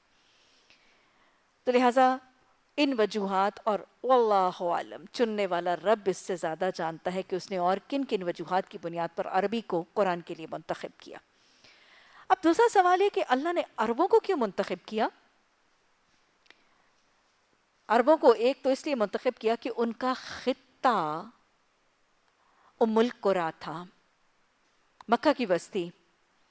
یہ وہ مکہ کی بستی ہے جو پوری کی پوری گلوب, پوری کی پوری روئے زمین کا سینٹر ہے. جیو پولیٹیکل سینٹر بھی ہے اور جیوگرافیکل سینٹر بھی ہے. اگر ہم دیکھیں تو پولیٹیکلی بھی سینٹر آف دا ارتھ ہے. ادھر پورے کا پورا ایشیا, اوپر یورپ, ادھر امریکہ, نیچے افریقہ, سینٹر میں ہے ام القریٰ, مکہ کی بستی, حجاز کا علاقہ. جیو پولیٹیکل سینٹر ہے, جیوگرافیکل بھی, پولیٹیکل بھی, سینٹر آف دا ارتھ ہے, سینٹر آف دا گلوب ہے. تو اللہ سبحانہ تعالیٰ نے pivot of the earth, centre of the earth لیا تھا اللہ نے, کہ یہاں سے پھر پورے کا پورا پھیل جائے گا. تو سینٹر اللہ نے سلیکٹ کیا تھا. اس لیے عربوں کو سلیکٹ کیا تھا کہ اس علاقے کے لوگ تھے, ان کا علاقہ بڑا ٹیکٹیکلی صحیح تھا. پھر عربوں کو صرف ان کے علاقے کی وجہ سے نہیں, عربوں کو ان کی اپنی صفات کی وجہ سے بھی منتخب کیا تھا. بنیادی طور پر یہ صحرا نشین لوگ تھے. آپ کو پتہ ہے عرب کہاں ہے, کہاں بستے تھے؟ صحرا نشین. میں نے جب آپ کو بنی اسرائیل کا قصہ سنایا تھا سورہ بقرہ میں, تو میں نے تب وہاں پہ بھی بتایا تھا کہ اللہ سبحانہ تعالیٰ نے یہ لوگ, بنی اسرائیل کی قوم کے لوگ جو صحرا نشین نہیں تھے, ان کو خاص صحرا میں آ کے آباد کر دیا تھا تاکہ یہ سخت جان ہو جائیں, محنتی ہوں, جفاکش ہوں, سخت جان ہو جائیں, سادگی کے عادی ہو جائیں, مشقتوں کو برداشت کرنے کے عادی ہو جائیں, سہل ہو جائیں ان کے لیے مشقتیں, اور فطرت کے قریب ہو جائیں. یاد رکھیں میں نے آپ کو سب بتایا تھا کہ اللہ سبحانہ تعالیٰ نے ان کو صحرا میں کیوں آباد کیا تھا, بنی اسرائیل کو. وہ رب جو منو سلوہ ان پر نازل کر سکتا تھا, ان کے لیے چشمے پھاڑ سکتا تھا, صحرا میں کیوں آباد کیا تھا؟ کسی بستی میں آباد کرتے تھا. لیکن بنی اسرائیل سے بھی اللہ سبحانہ تعالیٰ نے حضرت موسیٰ علیہ السلام کی شریعت کو پھیلانے کا کام لینا تھا نا, موسوی شریعت کی تبلیغ اور ارشاد اور نفاذ کا کام لینا تھا. اس لیے ان کو صحرا نوردی میں رکھا تھا تاکہ صحرا نشین ہو جائے. عربوں کو بھی اللہ سبحانہ تعالیٰ نے ایک وجہ اس لیے منتخب کیا تھا کہ صحرا نشین تھے, طاقتور تھے, مضبوط تھے, دلیر تھے, جرت والے تھے, ٹف تھے, ریزیلینٹ تھے, ہارڈی تھے, سادگی سے زندگی گزارنے کے قابل, اور پھر فطرت کے قریب تھے. اسی لیے تو دین فطرت محمد صلی اللہ علیہ وسلم کا بڑی آسانی سے سمو لیا تھا. اگر فطرت کے قریب نہ ہوتے, آرٹیفیشل زندگی اور تصنع اور بناوٹ کی زندگی میں رہنے کے عادی ہوتے, تو شاید اتنی جلدی دین فطرت کو قبول نہ کرتے. اور وہ جو اقبال نے کہا نا کہ فطرت کے مقاصد کی کرتا ہے نگہبانی, فطرت کے مقاصد کی کرتا ہے نگہبانی, بندہ صحرائی یا بندہ کوہستانی, پہاڑوں پر بسنے والے, رہنے والے, یا صحراؤں میں بسنے والے. یہ جو فطرت کے مقاصد ہیں نا, ان کی نگہبانی, نیچرل لائف کی پروٹیکشن یہی کرتے ہیں, اور نیچرل دین کو بھی آسانی سے یہی ابزارب کرتے ہیں. تو لہٰذا پہلی وجہ تو ان کو اس لیے چنا گیا تھا, یہ صحرا نشین تھے. دوسری وجہ سے اس قوم کو اس لیے بھی اللہ سبحانہ تعالیٰ نے چنا تھا کہ یہ قوم بڑی جنگجو قوم تھی. بڑی جنگجو قوم تھے، ماہر جنگجو تھے، پھر بہادر تھے، دلیر تھے، جرت والے تھے، نڈر تھے، طاقتور تھے، محنتی تھے، جفاکش تھے. اور پھر عربوں کی ایک اور صفت یہ بھی تھی کہ وہ بہت مہمان نواز بھی تھے، بہت قبیلہ پرور بھی تھے، بڑے وفادار بھی تھے. یہ جو صفتیں تھیں نا ان کی، مہمان نوازی کی صفت، ان کی وفاداری کی صفت، اپنی قبیلہ پروری کی صفت، خیش پروری کی صفت، یہ قریش مکہ نے رسول اللہ صلی اللہ علیہ وسلم کے ساتھ کی تھی اور یہ آپ کے لیے معاون ہو گئی تھی. اللہ نے قوم ہی ایسی چن لی تھی جو اپنے قبیلے کی بہت خیال کرنے والے تھے. اور پھر اگر آپ دیکھیں تو یہ وہ قوم ہے جس کو اللہ نے بڑا خداداد حافظہ دے رکھا تھا. عربوں کا حافظہ ضرب المثل ہے. یہاں سے اٹھنے کون تھے؟ حافظ قرآن اٹھنے تھے، یہاں سے حافظ حدیث اٹھنے تھے، یہاں سے قرآن کی خطابت کرنے والے اٹھنے تھے. تو اللہ نے قوم ہی ایسی منتخب کی تھی، یہاں جس قوم کو منتخب کرنا تھا اللہ نے ان کو حافظہ دے دیا تھا. بڑے زبردست حافظہ رکھتا تھا عربی کا، عربی کے لوگ، اور آج تک ہے. یہاں تک مشہور ہے کہ ان کا حافظہ اتنا اچھا تھا کہ ان کو صرف اپنے آباء و اجداد اور اپنی نسلوں اور اپنی پوری آباء و اجداد کی تاریخ اور اپنی جد امجد کی تاریخ نہیں، ان کو تو اپنے گھوڑوں کی پیڈگریز اور نسلیں یاد ہوتی تھیں. یہ گھوڑا کس کی نسل سے ہے، اس کا باپ، اس کا دادا، اس کا پردادا کس کے پاس تھا. اپنے گھوڑوں کے نسب نامے یاد تھے. اپنا نسب نامہ تو کوئی بات ہی نہیں تھی ان کے لیے، ان کا حافظہ تھا. اپنے نسب ناموں کو یاد کرتے تھے اور اپنے نسب ناموں کو فخر سے سناتے تھے. یہ ان کا حافظہ تھا. ارے آج کی نسل سے پوچھئے گا ذرا جا کے، پاکستانی قوم کہتے ہیں کہ انٹیلیجنٹ تو بہت ہے لیکن حافظے کا حال بیٹھے بیٹھے سوچیں. ہم میں سے کتنوں کو اپنی پردادی کا نام آتا ہے؟ آدھے سر ہل رہا ہے نا. دادیوں کے نام آتے، پردادی اور پڑنانیوں کے نام. ارے ان کو اپنے نسب نامے یاد تھے. سمجھ آ گئی حافظہ کتنا تھا؟ اور میں آپ کو بتا رہی ہوں کہ صرف ان کو اپنے نسب نامے نہیں، ان کو اپنے گھوڑوں کے نسب نامے یاد تھے. اور پھر یہ بھی میں آپ کو بتاؤں کہ ان کو نا اپنے حافظے پر مان اور گمان بھی بڑا تھا. اتنا اللہ نے ان کو حافظہ دیا تھا کہ یہ جب اپنی سودا لین دین کرتے تھے اور اپنی تجارت اور کاروبار کرتے تھے نا، تو یہ لکھت پڑھت کا کام نہیں کرتے تھے. یہ میں نے آپ کو سورہ بقرہ کی آیات میں بھی بتایا تھا. یہ لکھت پڑھت بالکل نہیں کرتے تھے. ان کو اپنے حافظے پہ اتنا گمان تھا، لو ہمیں تو یاد رہے گا، ہمیں لکھنے کی کیا ضرورت ہے.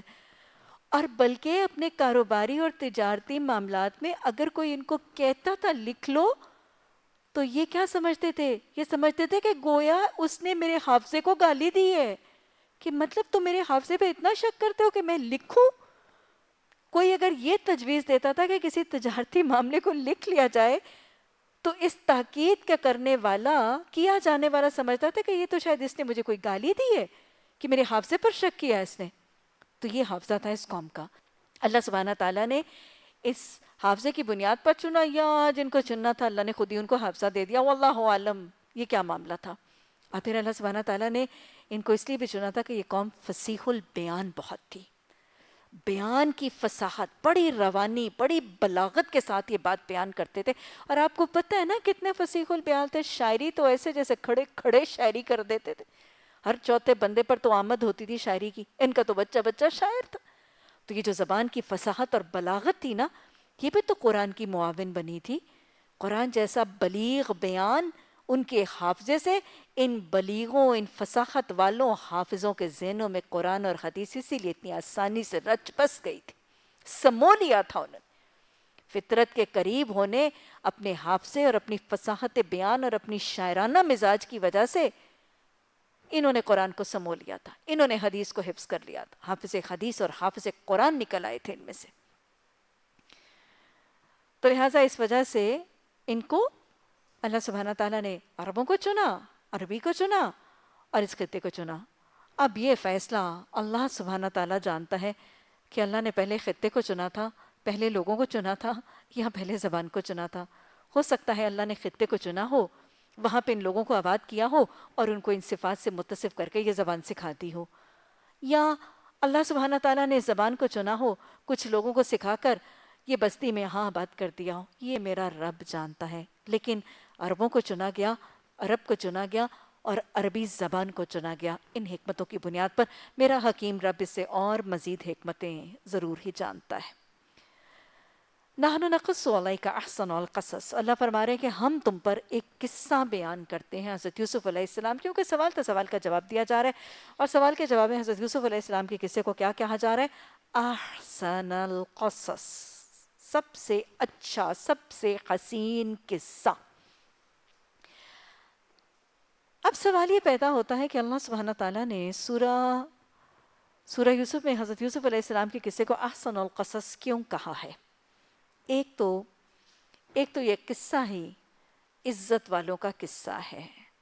حضرت یوسف علیہ السلام کے لیے اگر کہا جائے نا، کریم ابن کریم ابن کریم ابن کریم، ہاں، باپ، دادا، پردادا سب کریم ہے، کریم ابن کریم ابن کریم ابن کریم. تو یہ ایسے داستان والوں، ایسے گھرانے والوں کی داستان ہے. یہ بہترین قصہ ہے، عزت والوں کا قصہ ہے، معزز، وہ جن کی لڑی معزز تھی، یہ ان کا قصہ ہے، اس لیے بہترین قصہ. یہ احسن القصص اس لیے ہے کہ اس میں احسان کا بہت ذکر ہے، اس میں احسان کا تذکرہ بہت زیادہ ہے، اس میں حسن اخلاق کا تذکرہ بہت زیادہ ہے، حسن سلوک اور حسن معاملات کا تذکرہ بہت ہے، اس لیے احسن قصہ ہے. بہت سے حسن بیان کیے گئے. محسنوں کا تذکرہ ہے، محسن حضرت یوسف علیہ السلام. کیا اس کو احسن قصص اس لیے کہا گیا ہے کہ اس میں حسینوں کا قصہ ہے؟ حضرت یوسف علیہ السلام کا حسن بھی تو مشہور ہے. یاد رکھیے گا، حسن یوسف تو مشہور ہے، لیکن قرآن میں مذکور حسن یوسف نہیں، احسان یوسف مذکور ہے.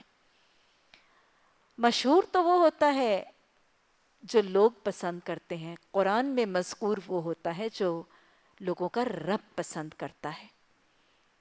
آپ نے شاید سنا ہوگا کہ کچھ لوگوں کو یہ کہتے ہوئے کہ اگر حاملہ خاتون اپنے حمل میں سورہ یوسف پڑھے گی تو پیدا ہونے والا بچہ حسین ہو جائے گا. ایسا کوئی معاملہ حدیث و سننے سے تو ثابت نہیں ہے، لیکن یہ یاد رکھیے کہ اگر پڑھنے والی حاملہ اس کے پیغام کے احسان کو پڑھے گی تو شاید پیدا ہونے والا بچہ اور پیدا کرنے والی ماں دونوں محسنہ اور محسن ضرور بن جائیں گے. تو پیغام حسن کا نہیں، احسان کا پیغام دیتی ہے، اس لیے اس کو احسن القصص کہا گیا. اور اس کو احسن القصص سب سے حسین قصہ اس لیے بھی کہا گیا ہے کہ یہ قرآن کا واحد قصہ ہے جو اتنے حسین اور خوبصورت پیرائی میں بیان کیا گیا ہے. کیونکہ آپ جانتے ہیں کہ قصے کا حسن اس کے ربط اور اس کے تسلسل میں ہے. قصہ وہی خوبصورت ہوتا ہے جو تسلسل میں ہے، اور قصے کو سننے کا لطف اور قصے کو بیان کرنے کا حسن بھی تبھی آتا ہے جب اس میں ربط ہو اور اس میں تسلسل ہو. یہ جو کٹ کٹ کے قصے آتے ہیں، نیکسٹ ایپیسوڈ، اس میں حسن رہی نہیں کرتا، نہ بیان کرنے والے اور نہ سننے والے کے لیے حسن ہے. یہ واحد قصہ ہے قرآن کا جو مربوط ہے اور جو تسلسل میں ہے، اور جو ایک صورت، ایک نشست کے اندر ایک ہی جگہ پر پورا قصہ بیان کیا گیا. ورنہ بہت سے انبیاء علیہ السلام کے قصے آئے، لیکن ایک جگہ پر، ایک صورت میں، ایک نشست میں، ایک سیٹنگ کے اندر کسی نبی کا قصہ پورا اتمام تک نہیں بیان کیا گیا. حضرت موسیٰ علیہ السلام کا قصہ پارٹس اینڈ پیسز میں، حالانکہ بہت خوبصورت قصہ ہے، بہت پیارے ہے اس کے اصول اور پیغام ہے، لیکن اٹ از سپلٹ. کہیں ان کی پیدائش سے لے کے صندوق میں ڈالے جانا، کہیں فرعون کے گھر میں پالے جانا، کہیں وہ قتل کیا جانا، کہیں مدین میں پہنچنا، کہیں مدین سے واپسی، کہیں وہ جادوگروں کا مقابلہ، کہیں، مطلب وہ سارا قصہ سپلٹ ہے انٹو ڈفرنٹ پورشنز. حضرت آدم علیہ السلام کی تخلیق کا قصہ، حضرت نوح علیہ السلام کا قصہ، باقی بھی ساری عذاب رسیدہ بستیوں کے قصے، ایک جگہ پر سارا قصہ نہیں ہے، متفرق شکلوں میں قصے بتائے گئے ہیں. سورہ یوسف میں حضرت یوسف علیہ السلام کا قرآن کا وہ واحد قصہ ہے، انٹرسٹنگ، خوبصورت اور محسنوں کا قصہ اور کریموں کا قصہ ہونے کے ساتھ ساتھ مربوط ہے، مسلسل ہے، اور واحد نشست میں سب بیان کیا گیا ہے، اور یہی اس کے حسن کا ذریعہ اور وسیلہ بھی ہے. ہم نے تمہارے اوپر احسن القصص بیان کیا، ساتھ جو وحی کی ہم نے طرف تمہارے یہ قرآن، اور یہ کہ آپ اس سے پہلے البتہ غافلوں میں سے تھے، یعنی مشرکین مکہ جو سوال پوچھے ان کو بتا دیا گیا کہ رسول اللہ صلی اللہ علیہ وسلم کو پہلے اس کا علم نہیں تھا اور وحی کے ذریعے بتایا جا رہا ہے. گویا آپ کی نبوت کی صداقت اور وحی کی صداقت کا طریقہ مشرکین مکہ کو کنوے کیا گیا. اس کے بعد قصہ اس قال یوسف لابیہ، اس قالا جب کہا یوسف علیہ السلام نے لے ابی ہی واسطے ان کے والد کے، ابا جان میں نے خواب دیکھا ہے. اور خواب میں کیا دیکھا ہے؟ 11 ستارے ہیں، سورج اور چاند ہیں اور وہ مجھے سجدہ کر رہے ہیں. جواب میں اس کے باپ نے کہا بیٹا اپنا یہ خواب اپنے بھائیوں کو نہ سنانا ورنہ وہ تیرے در پہ آزار ہو جائیں گے. حقیقت یہ ہے کہ شیطان آدمی کا کھلا دشمن ہے اور ایسا ہی ہوگا جیسے تو نے خواب میں دیکھا. تو لہٰذا اب باپ بیٹے کی روداد شروع ہوتی ہے. حضرت یوسف علیہ السلام ہے اور حضرت یوسف علیہ السلام نے اپنے والد حضرت یعقوب علیہ السلام سے اپنے خواب کا تذکرہ کیا ہے. خواب برحق ہے، خواب برحق ہے. اللہ کے بندوں کو بھی اور اللہ کے نبیوں کو بھی خواب دکھائے جاتے ہیں، خوابوں کی تصدیق ہو رہی ہے. خواب 3 قسموں کے ہوتے ہیں. رؤیا یا خواب 3 قسموں کے ہیں، یعنی ان کی بنیاد، ان کی کاز پیچھے سے 3 وجوہات کی بنیاد پر خواب نظر آتے ہیں. کچھ خواب وہ ہیں جو حدیث دل یا حدیث نفس ہے، دل کی بات. یہ خواب وہ ہیں جو کوئی سوچ، کوئی خیال، کوئی بات ذہن میں ہوتی ہے، دل میں ہوتی ہے، کوئی آرزو، کوئی تمنا، کوئی حالات جو حافظے میں گھوم رہے ہیں، سوتے وقت وہی کی وہی روداد واپس خواب کی شکل اختیار کر جاتی ہے. مثلا کسی دنوں میں گھر میں شادی برپا ہے اور وہ گھر میں شادی برپا والی خاتون جو ہے وہ سوچتی ہے میں جہیز بنا رہی ہوں، میں بری بنا رہی ہوں، میں آج شاپنگ، وہی شاپنگ پوری کی پوری خواب میں آ جاتی ہے نا. یہ کیا ہے؟ یہ حدیث نفس ہے، حدیث دل ہے.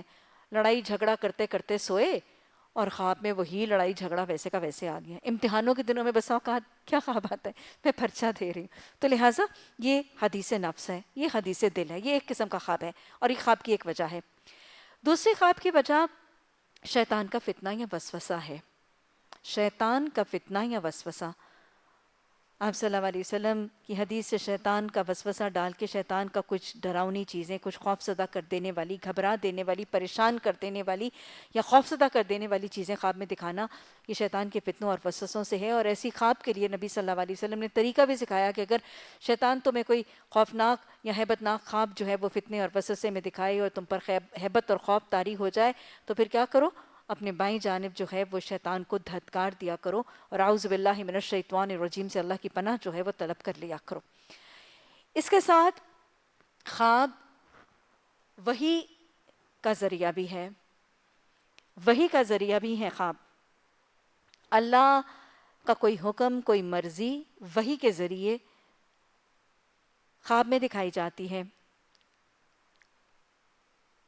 وحی کا مطلب ہے دل میں کوئی پوشیدہ چیز ڈال دینا یا القا کر دینا. نبیوں کے خواب وحی ہے. نبیوں کے خواب ان کی زندگی میں وحی کا تصور رکھتے تھے اور بہت سے انبیاء کو وحی کے ذریعے اللہ سبحانہ تعالیٰ کا حکم بتایا گیا. لیکن یہ بات یاد رکھیے گا کیونکہ محمد صلی اللہ علیہ وسلم خاتم النبیین ہیں. عقیدہ رسالت میں ہمارا ایک لازم عقیدہ یہ ہے کہ محمد صلی اللہ علیہ وسلم کے بعد کوئی نبی، رسول، پیغمبر نہیں بھیجا جائے گا. وحی کا ذریعہ منقطع ہو چکا ہے اور قرآن، اللہ کے احکامات، امر، نہیں، حلال، حرام، الیوم اکملت لکم دینکم واتممت، اکملت اور اتممت کے حوالے سے قرآن مکمل اور تمام اور کامل ہو چکا ہے. اور نبیوں کی خوابوں کا سلسلہ ختم ہو چکا ہے. سو کسی نیکوکار سے نیکوکار شخص کو آنے والی خواب کے ذریعے اللہ کے احکامات کو رد و بدل کرنے کا طریقہ اختیار نہیں ہو سکتا. کوئی سوالے سے سوالے، کوئی عبادت گزار سے عبادت گزار، کوئی بڑے سے بڑا عالم، کوئی بڑے سے بڑا مجتہد، کوئی بڑے سے بڑا فقیہ یہ دعویٰ نہیں کر سکتا کہ اس نے خواب میں کچھ مشاہدہ کیا اور اس خواب کے ذریعے وہ یہ دعویٰ کرے کہ قرآن کے فلاں فلاں حکم حلال حرام یا امر اور ڈونٹ کے اندر کوئی تغیر اور تبدیلی ہو سکتی ہے یا کرنے کا حکم دیا گیا ہے، یہ عقیدہ ختم نبوت کے برخلاف ہے. یہ معاملہ ممکن نہیں ہے. یہ نبیوں تک معاملہ اتمام ہو چکا ہے. البتہ خواب وحی کا حصہ ضرور ہو سکتا ہے. اللہ سبحانہ تعالیٰ اس خواب کے ذریعے رہنمائی ضرور فرما سکتے ہیں. ہاں، اس سے دین اور شریعت کی رہنمائی نہیں ہوگی، کسی شخص کو اس کی ذاتی زندگی کی رہنمائی البتہ ہو سکتی ہے. اور استخارے کی دعا کے جواب میں خواب کا آنا ایسے خواب اور ایسے خواب کے وحی ہونے کی مثال ہے. جب دعا مانگی جاتی ہے، دعا استخارہ میں اللہم انی استخیرک، اللہ میں تجھ سے خیر کی رہنمائی مانگتا ہوں، تو اللہ سبحانہ تعالیٰ بس اوقات خواب میں وہ رہنمائی دیتے ہیں اور خواب میں کوئی علامت دکھا دی جاتی ہے اور خواب میں رہنمائی اور گائیڈنس اس معاملے کے فیصلے کے لیے دے دی جاتی ہے. یہ وحی کی شکل ہے، لیکن یہ صرف ذاتی زندگی کی اس مسئلے کی رہنمائی ہے. یہ شریعت اور دین کے احکامات کی رہنمائی نہیں ہو سکے گی. تو استخارے کی جواب میں خواب کے ذریعے اللہ کی رہنمائی فرمانا، یہ خواب میں وحی کا تسلسل آج بھی موجود ہے. خواب سچے بھی ہوتے ہیں، خواب جھوٹے بھی ہوتے ہیں. سچے خوابوں کے لیے حدیث کے الفاظ آتے ہیں کہ سچا خواب نبوت کا 46واں حصہ ہے. اور سچے خواب کے لیے حدیث میں یہ بھی آتا ہے کسی شخص کا سچا ہونے کے لیے کافی ہے کہ اس کے خواب سچے ہو جائیں. کسی شخص کے سچے ہونے کے لیے کافی ہے کہ اس کے خواب سچے ہوں. خواب سچے ہوں کہ مطلب وہ چیز جو اس نے خواب میں دیکھی ہے وہ ویسے کی ویسی ہو گئی. جو اس نے خواب میں آبزرو کیا تھا، جو کوئی ہیپننگ، کوئی روداد، وہ ویسے کی ویسے ہو گئی. تو اس کا خواب کیا تھا؟ سچا تھا. یہ کس چیز پر تصدیق ہے؟ کہ وہ شخص سچا ہے. کسی شخص کے سچے ہونے کے لیے یہ کافی ہے کہ اس کے خواب سچے ہوں. لیکن یہ بات یاد رکھیے گا کہ اگر کسی کے خواب جھوٹے ہیں تو اس کا یہ مطلب نہیں کہ وہ شخص جھوٹا ہے. اس کا یہ مطلب نہیں کہ آپ کہیں کہ فلاں نے خواب سنا ہے وہ جھوٹا ہے، اس کا مطلب ہے وہ جھوٹا ہے. نہیں، سچا ہے، خواب سچا ہے تو اس کا مطلب ہے کہ وہ سچا ہے. لیکن خواب اگر جھوٹا ہے تو ظاہر ہے خواب جھوٹے تو بہت دفعہ لوگوں کے ہوتے ہی ہیں، وہ اس کے جھوٹ کی صداقت ہیں. ویسے بھی کسی کے جھوٹ کے فتوے اس کے اوپر لگانا اور صادر کرنا یہ مومن کا طریقہ ہی نہیں ہے. عیب جوئی کرنا یہ شریعت ہمیں اس کے برخلاف طریقہ سکھاتی ہے. اسی طرح خواب اور استخارے کے بعد ایک اور چیز جو بسا اوقات آپ نے سنی ہوگی، خواب میں رسول اللہ صلی اللہ علیہ وسلم کا دیدار ہونا. نبی صلی اللہ علیہ وسلم کا دیدار خواب میں ہو جانا، یہ ہم سب کے لیے ایک بڑا محبوب سی حالت ہے، بڑی مطلوب بھی ہے اور سب کی خواہش بھی ہے. لیکن اس کے حوالے سے کچھ غلط رائے اور تاثرات بہرحال معاشرے میں ضرور ہیں. یہ مطلوب بھی ہے، یہ ہمارے اندر طلب اور خواہش بھی ہے. اس کے حوالے سے ایک چیز یہ ڈال لیجئے کہ اگر کوئی شخص کسی شخص کو خواب میں نبی صلی اللہ علیہ وسلم کا دیدار ہو اور وہ اس کا تذکرہ کرے تو یہ بہت زیادہ پسندیدہ نہیں ہے. اچھی اور بھلائی کے خواب کا تذکرہ صرف اسی سے کرنا ہے جو خیر خواہ ہے اور جو محبت کرنے والا ہے، اور کہیں یہ ریا کے اندر نہ آ جائے. اپنی نیکی کا ڈنکا، اپنی نیکی کی شہرت کرنا کہ میں اتنا نیکوکار، مجھے خواب میں دیدار رسول صلی اللہ علیہ وسلم ہوا، تو یہ ریا کے زمرے میں اگر معاملہ شامل ہو گیا تو یہ ناپسندیدہ ہوگا. بہرحال اگر کوئی شخص کبھی تذکرہ کرے اور پوچھنے اور دیکھنے کے لیے کہ آپ مجھے بتائیں کہ کیا یہ واقعی ایسا ہی تھا، یہ جو میں نے مشاہدہ کیا کیا واقعی یہ دیدار رسول صلی اللہ علیہ وسلم ہی تھا، تو اس پر کوئی کمنٹ نہ کرنا پسندیدہ ہے. اگر کوئی شخص یہ کہہ رہا ہے کہ مجھے دیدار ہوا تو اس کو اس کے معاملے تک چھوڑ دیا جائے. اب ویسے بھی حدیث ہے کہ آپ صلی اللہ علیہ وسلم نے فرمایا کہ جس شخص نے مجھے خواب میں دیکھا اس نے مجھے ہی دیکھا، کیونکہ شیطان میرے روپ میں نہیں آ سکتا. جس شخص نے خواب میں مجھے دیکھا اس نے مجھے ہی دیکھا، کیونکہ شیطان میرے روپ میں نہیں آ سکتا. بہرحال اگر کوئی آپ کو تصدیق کے لیے کہے یا آپ خود اپنے دل میں تصدیق کرنا چاہتی ہیں، جو کہ کرنے کی کوئی خاص ایسی ضرورت تو نہیں ہے، تو کسی سے صرف شبیہ کے بارے میں پوچھا جا سکتا ہے. جیسے مجھے یاد ہے ایک دفعہ ایک خاتون نے مجھے کہا کہ مجھے دیدار ہوا ہے نبی صلی اللہ علیہ وسلم کا، اور میں نے تو نہیں پوچھا لیکن وہ خود ہی مجھے بتانے لگیں کہ میں نے دیکھا کہ نبی صلی اللہ علیہ وسلم کی لمبی سی سفید داڑھی تھی اور آپ کے لمبے لمبے سفید بال تھے. حالانکہ رسول اللہ صلی اللہ علیہ وسلم کی شبیہ مبارک جب شمائل ترمذی میں بتائی جاتی ہے تو اس کے برخلاف ہے. تو تو اللہ عالم وہ معاملہ ایسا نہیں تھا، اور ان خاتون کو صرف یہ لگ رہا تھا کہ یہ کیفیت ہے. لیکن اگر کوئی پوچھے تو شمائل ترمذی میں رسول اللہ صلی اللہ علیہ وسلم کی شبیہ مبارک کو وضاحت سے بیان کیا گیا، اس کو اس کے ساتھ ٹیلی کیا جا سکتا ہے اگر کوئی خود اس چیز کو اپنے لیے یا کوئی کسی اور کے مطالبے پر کنفرم کرنا چاہتا ہے. لیکن کچھ لوگوں کے نزدیک یہ رائے اور ہمارے معاشرے میں یہ تصور ہے کہ جو شخص جس کو خواب میں رسول اللہ صلی اللہ علیہ وسلم کا دیدار ہو گیا اس کے گناہ بخش دیے جائیں گے اور وہ بخشش کا معاملہ ہوگا. ایسا معاملہ حدیث سے ثابت نہیں ہے، نہ حدیث سے اور نہ ہی قرآن کی کسی آیت سے یہ حوالہ اور یہ دلیل نکلتی ہے، یہ جواز نکلتا ہے کہ کسی خواب کو اگر کسی شخص کو اگر خواب میں دیدار رسول صلی اللہ علیہ وسلم ہو گیا تو اس کے گناہوں کی بخشش ہے یا اس کے لیے جنت کے داخلے کا معاملہ ہے. ایسا معاملہ ہرگز نہیں ہے. اور یہ جب نام میں سپریڈ کر دیا جاتا ہے کہ یہ بخشش کا ذریعہ بنے گا، تو پھر نبی صلی اللہ علیہ وسلم کے دیدار کو حاصل کرنے اور پانے کے لیے مختلف وظائف اور وہ بھی تجویز کر دیے جاتے ہیں. سب سے پہلے تو یہ دیکھ لیجئے کہ دیدار رسول صلی اللہ علیہ وسلم کا خواب میں ہونا بخشش اور جنت کی ضمانت نہیں ہے. یہ کہیں کوئی قرآن اور حدیث کے حوالے سے حوالہ نہیں ملتا ہے. مثلا آپ اس کو اگر لاجیکلی سمجھنا چاہیں تو نبی صلی اللہ علیہ وسلم کی حیات طیبہ میں کتنے لوگ آپ کو اپنی آنکھوں سے بعین ہی دیکھتے تھے. ابو جہل نے بھی دیکھا، عتبہ نے بھی دیکھا، شیبہ نے بھی دیکھا، لیکن ان کے لیے بخشش کا معاملہ نہیں ہوا. نبی صلی اللہ علیہ وسلم شب معراج سے واپس آتے ہیں، سب سے پہلے کس نے دیکھا تھا اور کس نے بات کی تھی؟ ابو جہل نے. لیکن ابو جہل فرعون حاضل امہ مارا گیا تھا، کنویں میں پھینکا گیا تھا، ہے نا. تو وہ جو آنکھوں سے دیکھتے تھے، چلتے پھرتے ہوئے دیکھتے تھے، جن کے سامنے رسول اللہ صلی اللہ علیہ وسلم نے، آج ہی ہم نے حدیث میں پڑھا کہ عتبہ اس نے نبی صلی اللہ علیہ وسلم کو سورہ نجم کی تلاوت کرتے ہوئے دیکھا، تو ان کے سامنے انہوں نے آنکھوں سے دیکھا اور ان کی بخشش کے لیے معاملہ نہیں تھا. تو کوئی خواب میں دیکھے گا تو اس کے لیے جنت کا معاملہ کیسے ہے؟ جنت کا دار و مدار اپنے ایمان اور اپنے اعمال پر ہے. تو جو لوگ اس چیز کے ساتھ اس چیز کو منسوب کرتے ہیں کہ یہ بخشش کا ذریعہ بنے گا، پھر وہ اس فعل کو پانے اور اس حالت کو پانے کے لیے کچھ وظائف بھی تجویز کیے جاتے ہیں. کوئی ایسا وظیفہ، کوئی ایسے درود کا ورد حدیث اور سنت سے ثابت اور موقدہ معلوم نہیں ہوتا سائے ستہ میں جس ورد کے کرنے اور جس وظیفے کے پڑھنے سے کسی شخص کو خواب میں دیدار رسول نصیب ہو جائے.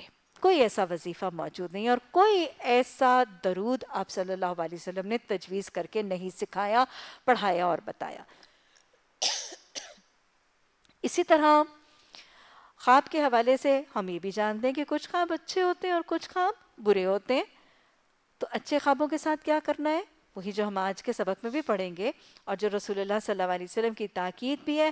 آپ نے فرمایا کہ جب کوئی شخص اچھا خواب دیکھے تو اسے چاہیے کہ اسے بیان نہ کرے مگر صرف اس شخص کے ساتھ جو اس سے محبت کرتا ہے اور قابل اعتماد ہے، یعنی ریلائبل ہے.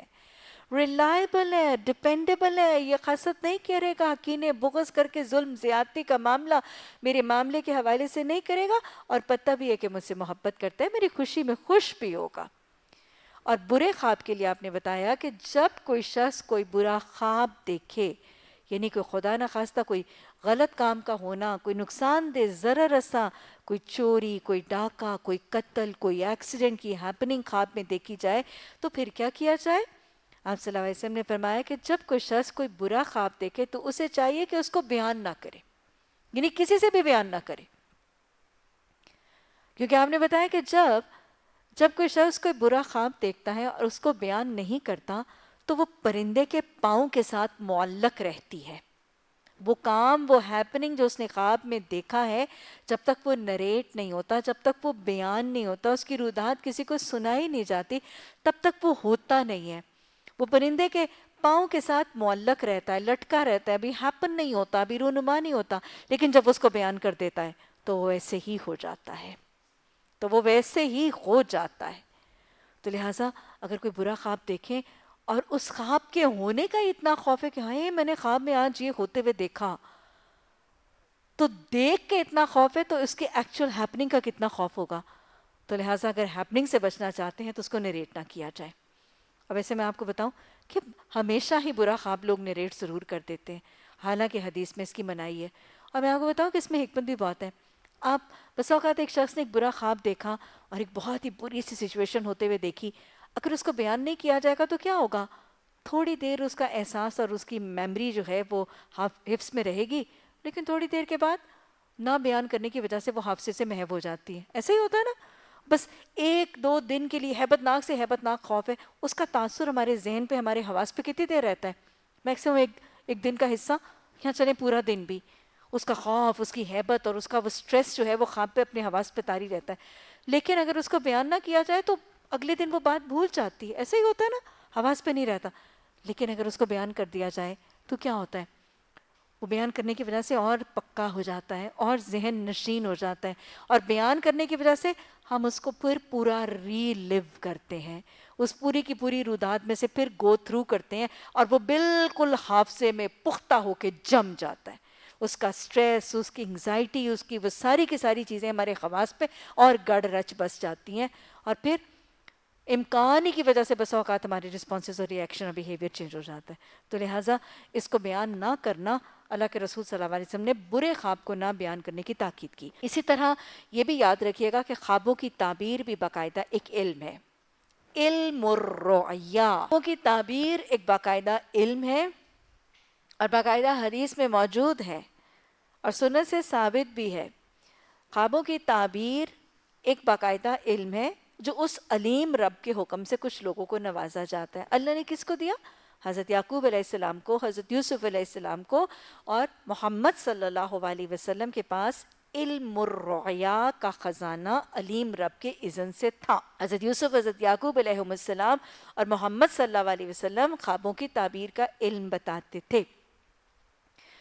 نبی صلی اللہ علیہ وسلم کے حوالے سے ہمیں پتہ چلتا ہے کہ جب آپ کوئی خواب دیکھتے تھے یا صحابہ اکرام کوئی خواب دیکھتے تھے تو فجر کے بعد، ہم نے اس حدیث میں پڑھا نا کہ آپ امامت کروانے کے بعد صحابہ اکرام کی طرف اپنا چہرہ پھیر کے تشریف فرما ہوتے تھے، تو فجر کے بعد آپ نے کوئی خواب دیکھا ہوتا تھا تو آپ سناتے تھے، اور پھر خود ہی آپ اس کی تعبیر بھی بتا دیتے تھے. اور اگر صحابہ اکرام نے کوئی خواب دیکھا ہوتا تھا تو صحابہ اکرام بھی خواب کی تعبیر بتاتے تھے. ہم نے عبداللہ بن عمر رضی اللہ تعالیٰ عنہ کی روایت سے وہ حدیث پڑھی کہ حضرت ابن عمر کہتے ہیں کہ صحابہ اکرام رسول اللہ صلی اللہ علیہ وسلم کے پاس آتے تھے اور اپنا خواب سناتے تھے اور تعبیریں پوچھتے تھے، اور میں چھوٹی عمر کا تھا، مجھے کبھی خواب ہی نہیں آتے تھے، اور میرا دل چاہتا تھا کہ مجھے بھی خواب آئیں اور پھر میں بھی نبی صلی اللہ علیہ وسلم کو اپنا خواب سناؤں اور پھر آپ مجھے میری تعبیر بتائیں.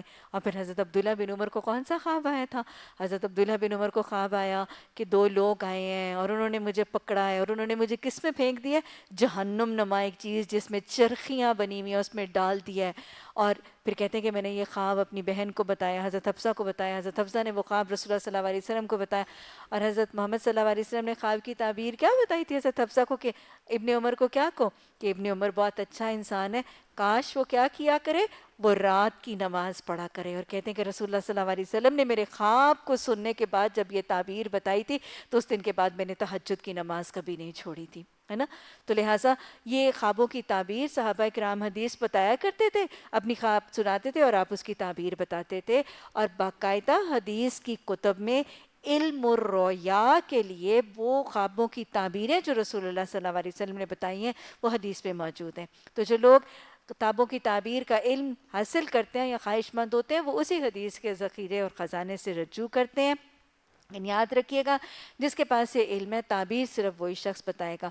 من گھڑت طریقوں سے، وہ جسے کہتے ہیں نا تکے ہانک کر، دور کی باتیں ہانک کر خود سے خود تعبیر بتا دینا، یہ غلط رویہ ہے. لیکن یہ بھی یاد رکھیے گا نبیوں کا طریقہ بھی اور صاحب علم کے لیے بھی یہ کہ جس کے پاس وہ علم ہے اگر وہ پوچھا جائے تو اس کو بہرکیف اس کی تعبیر کا علم ضرور بتا دینا چاہیے. کیوں؟ کیونکہ حدیث کیا بتاتی ہے؟ آپ صلی اللہ علیہ وسلم نے فرمایا جس شخص کو کسی چیز کا علم ہو اور وہ پوچھے جانے کے باوجود بھی اس کو نہ بتائے تو قیامت کے دن اس کے منہ میں آگ کی لگام ڈالی جائے گی. تو لہٰذا خوابوں کی تعبیر کا علم جس کے پاس نہیں ہے وہ خود سے خود نہیں بتائے گا، وہ لا ادری کہہ دے گا، اور جس کے پاس ہے وہ اس کو اللہ کی امانت اور اللہ کی نعمت سمجھ کے لوگوں کو اس سے فیضیاب کر کے اس کو مستفید ضرور کرے گا. بہرحال حضرت یوسف علیہ السلام نے خواب دیکھا اور اپنے والد سے بیان کیا. گویا ان کے پاس خوابوں کی تعبیر کا علم تھا. اور خواب کیا تھا کہ 11 ستارے اور سورج مجھے سجدہ کر رہے ہیں. اور حضرت یعقوب علیہ السلام، حضرت یوسف علیہ السلام کے پاس خوابوں کی تعبیر تھی اور انہوں نے ان کو تعبیر بتائی کہ ایسا ہی ہوگا. اور اس سے مراد کیا تھا کہ تمہارے جو بھائی ہیں برادران یوسف ہیں یہ تمہیں سجدہ کریں گے. اور ساتھ ہی والد نے کیا تاکید کر دی، ان کے پاس خوابوں کی تعبیر کا علم بھی تھا اور باپ بھی ہیں، بیٹے کے خیر خواہ بھی ہیں. تو اچھا خواب حضرت یعقوب علیہ السلام نے کیا تاکید کی؟ وہی تاکید جو محمد صلی اللہ علیہ وسلم نے ہمیں اپنی حدیث میں کی ہے. کیا پتہ چل رہا ہے؟ انبیاء علیہ السلام کی دین کی تعلیمات ملتی جلتی ہیں، ان کے حدیث کے خزانے ملتے جلتے ہیں، ان کی سنتیں ملتی جلتی ہیں. کیونکہ تمام انبیاء کا دین کیا تھا؟ ایک ہی تو دین تھا، دین اسلام. محمد صلی اللہ علیہ وسلم نے بھی وہی تاکید کی جو حضرت یعقوب علیہ السلام نے تاکید کی کہ اچھا خواب صرف اسی کو بتانا جو تم سے محبت کرتا ہے اور جو قابل اعتماد ہے. تو حضرت یعقوب علیہ السلام بہت زیرک اور بڑے معاملہ فہم تھے. ان کو سمجھتے تھے کہ برادران یوسف حضرت یوسف علیہ السلام سے حسد کرتے ہیں، تو انہوں نے واضح طور پر انڈیکیٹ کر دیا کہ ان کو نہ بتانا. اللہ سبحانہ تعالیٰ نے حضرت یعقوب علیہ السلام کے ذریعے یہ سارا کچھ بتا دیا کہ اللہ تجھے اپنے کام کے لیے منتخب کرے گا اور تجھے باتوں کی تہہ تک پہنچنا سکھائے گا اور تیرے اوپر اور آل یعقوب کے اوپر اپنی نعمت اسی طرح پورا کرے گا. یہ کون سی نعمت ہے؟ نبوت کی نعمت. جس طرح اس سے پہلے وہ تیرے بزرگوں ابراہیم اسحاق علیہ السلام پر کر چکا ہے. یقیناً تیرا رب علیم اور حکیم ہے. میں آپ کو یہ ایک دفعہ نہیں بارہا اس چیز کو ہائی لائٹ کروں گی کہ اللہ سبحانہ تعالیٰ نے سورہ یوسف میں حضرت یعقوب علیہ السلام کی سکسیسفل پیرنٹنگ بحیثیت والد، حضرت یعقوب علیہ السلام بہت کامیاب والد تھے اور بڑی زبردست تربیت کی انہوں نے اپنی اولاد کی. ایک بیٹا تو محسن حضرت یعقوب علیہ السلام جیسا بیٹا ہے، اور پھر وہ بیٹا ہے جس کو اللہ سبحانہ تعالیٰ نے بزرگی کی شان اور نبوت سے منتخب کیا، محسن بنا دیا. اور پھر حضرت یعقوب علیہ السلام کے والد ہونے اور ان کے کامیاب والد ہونے کی ثبوت یہ بھی ہے کہ اتنے نافرمان، سرکش، اتنے حاسد، اتنے ظالم بیٹوں کی تربیت اتنی خوبصورت انداز میں کی کہ ان کو بھی فرما بردار بنا لیا اور ان کو بھی رب کا اطاعت گزار بنانے میں کامیاب ہو گئے. تو حضرت یعقوب علیہ السلام کی اولاد کی ہینڈلنگ والدین کے لیے بہترین رہنمائی ہے. یہاں پر حضرت یعقوب علیہ السلام کی اپنی اولاد کے ساتھ ہینڈلنگ کے دو اصول سمجھ میں آ رہے ہیں. ایک تو بالکل شروع میں دیکھیں کہ حضرت یوسف علیہ السلام نے اپنے والد کو اپنا خواب سنایا. بحیثیت باپ ان کا اپنے بیٹے کے ساتھ تعلق کیسا ہے؟ بڑا قریبی سا تعلق ہے. حضرت یعقوب علیہ السلام ایز اے سکسیسفل فادر کیا نظر آتا ہے؟ اپنی اولاد کے قریب ہے، ان کے ساتھ ایک بے تکلفانہ سا طریقہ ہے، ایک دوستانہ سا طریقہ ہے، ایک شفقت والا طریقہ ہے، محبت کا طریقہ ہے. قرب ہے، شفقت ہے، محبت ہے، بے تکلفی ہے، دوستی ہے، اور ایک لبرٹی آف سپیچ ہے. ایک بے جا کا ایک بیریئر اور بے جا کی ایک رکاوٹ والد اور اولاد کے درمیان نظر نہیں آ رہی ہے. بیٹے کو خواب آتا ہے تو ایک دوستانہ ماحول میں آسانی سے کمفرٹیبلی اپنا خواب اپنے باپ کو نریٹ کر رہے ہیں. اور دوسری بات، باپ اپنی اولاد کے لیے اویلیبل ہے، اپنی اولاد کو وقت دیا جا رہا ہے، توجہ دی جا رہی ہے، محبت دی جا رہی ہے، ان کے ساتھ دوستانہ انوائرمنٹ ہے. باپ اور بچوں کا ایک انٹریکٹیو، فرینڈلی سا، کمیونیکیٹو سا ماحول ہے. آج بس اوقات آپ دیکھتے ہیں کہ باپ بس ایک آرٹیفیشل سا ڈھونس والا باپ بن کے بیٹھ جاتا ہے. یا بس اوقات آج کے دور میں ہم دیکھتے ہیں کہ باپ کو اپنی اولاد کے لیے وقت نہیں ہے، اتنی چھوٹی چھوٹی باتیں شیئر کرنے کا ٹائم نہیں ہے. آج ہمارے معاشرے میں یہ کلیمٹی ہے. آج کہاں باپوں کو وقت ہے اور کہاں اولادوں کو بھی وقت ہے کہ باپوں کے پاس بیٹھیں اور اپنے خواب نریٹ کریں. آج تو ماؤں کے پاس وقت نہیں ہے ان چیزوں کا. اسکول کی ہیپننگ سننا، آج اپنی اولادوں کی تربیت اس ماحول میں کرنا چاہتے ہیں. آج کا ماحول بدترین ماحول ہے، گندا ترین ماحول ہے، کثیف ترین ماحول ہے، گندگیوں سے بھرا ہوا ماحول ہے. اس ماحول میں اپنے بچے کو بچا کر اسے محسن بنا کر اللہ کی عبادت کرنے والا بندہ بنانا چاہتے تو ان کو وقت دینا ضروری ہے، ان کو توجہ دینی ضروری ہے، ان کو اہمیت دینی ضروری ہے. ان کے قریب ہونا ضروری ہے، ان کے ساتھ ان کے زندگی کی ہیپننگز، ان کے زندگی کے مشاہدات، ان کے زندگی کے تجربوں کو شیئر کریں۔ آج کی ماں، آج کا باپ اپنے کاروبار، اپنے دھندے، اپنے جاب، اپنے سیمینارز اور اپنی میٹنگز میں بزی ہے، اور آج کی ماں کافی پارٹیوں، ٹی پارٹیوں، کمیٹی پارٹیوں، اپنے پارلروں، اپنے پروفیشنز، اپنے کاروباروں، اپنے گھروں کو سجانے، اپنے مال، اپنے جوڑوں، اپنے ریا کو دکھانے میں مصروف ہے۔ اس کے پاس اپنے بچوں کے قریب ہو کر اس کے اسکول کی روداتیں، وہ کس سے مل رہا ہے، وہ اپنے ماحول میں کیا دیکھ رہا ہے، کیا سن رہا ہے، یہ وقت دینا ضروری ہے، یہ توجہ دینی ضروری ہے، اور ان کی چھوٹی چھوٹی زندگی کی ہیپننگز کو شیئر کرنا ضروری ہے۔ وہ آپ کے ساتھ دوستانہ ماحول میں کھل کے سب کچھ بتائیں جو ان کی زندگی میں ہو رہا ہے، بہت اصول اہم ہے۔ اور پھر اس کے بعد حضرت یعقوب علیہ السلام کی سکسیسفل پیرنٹنگ کا دوسرا ٹپ یہاں پہ نظر آ رہا ہے۔ بیٹے نے باپ کو خواب سنایا تھا۔ بچوں کے سوالوں کا جواب دینا ضروری ہے، بچوں کے سوالوں کو انکریج کرنا ضروری ہے۔ بچے، آج کے دور میں یہ چیز بہت اہم ہے۔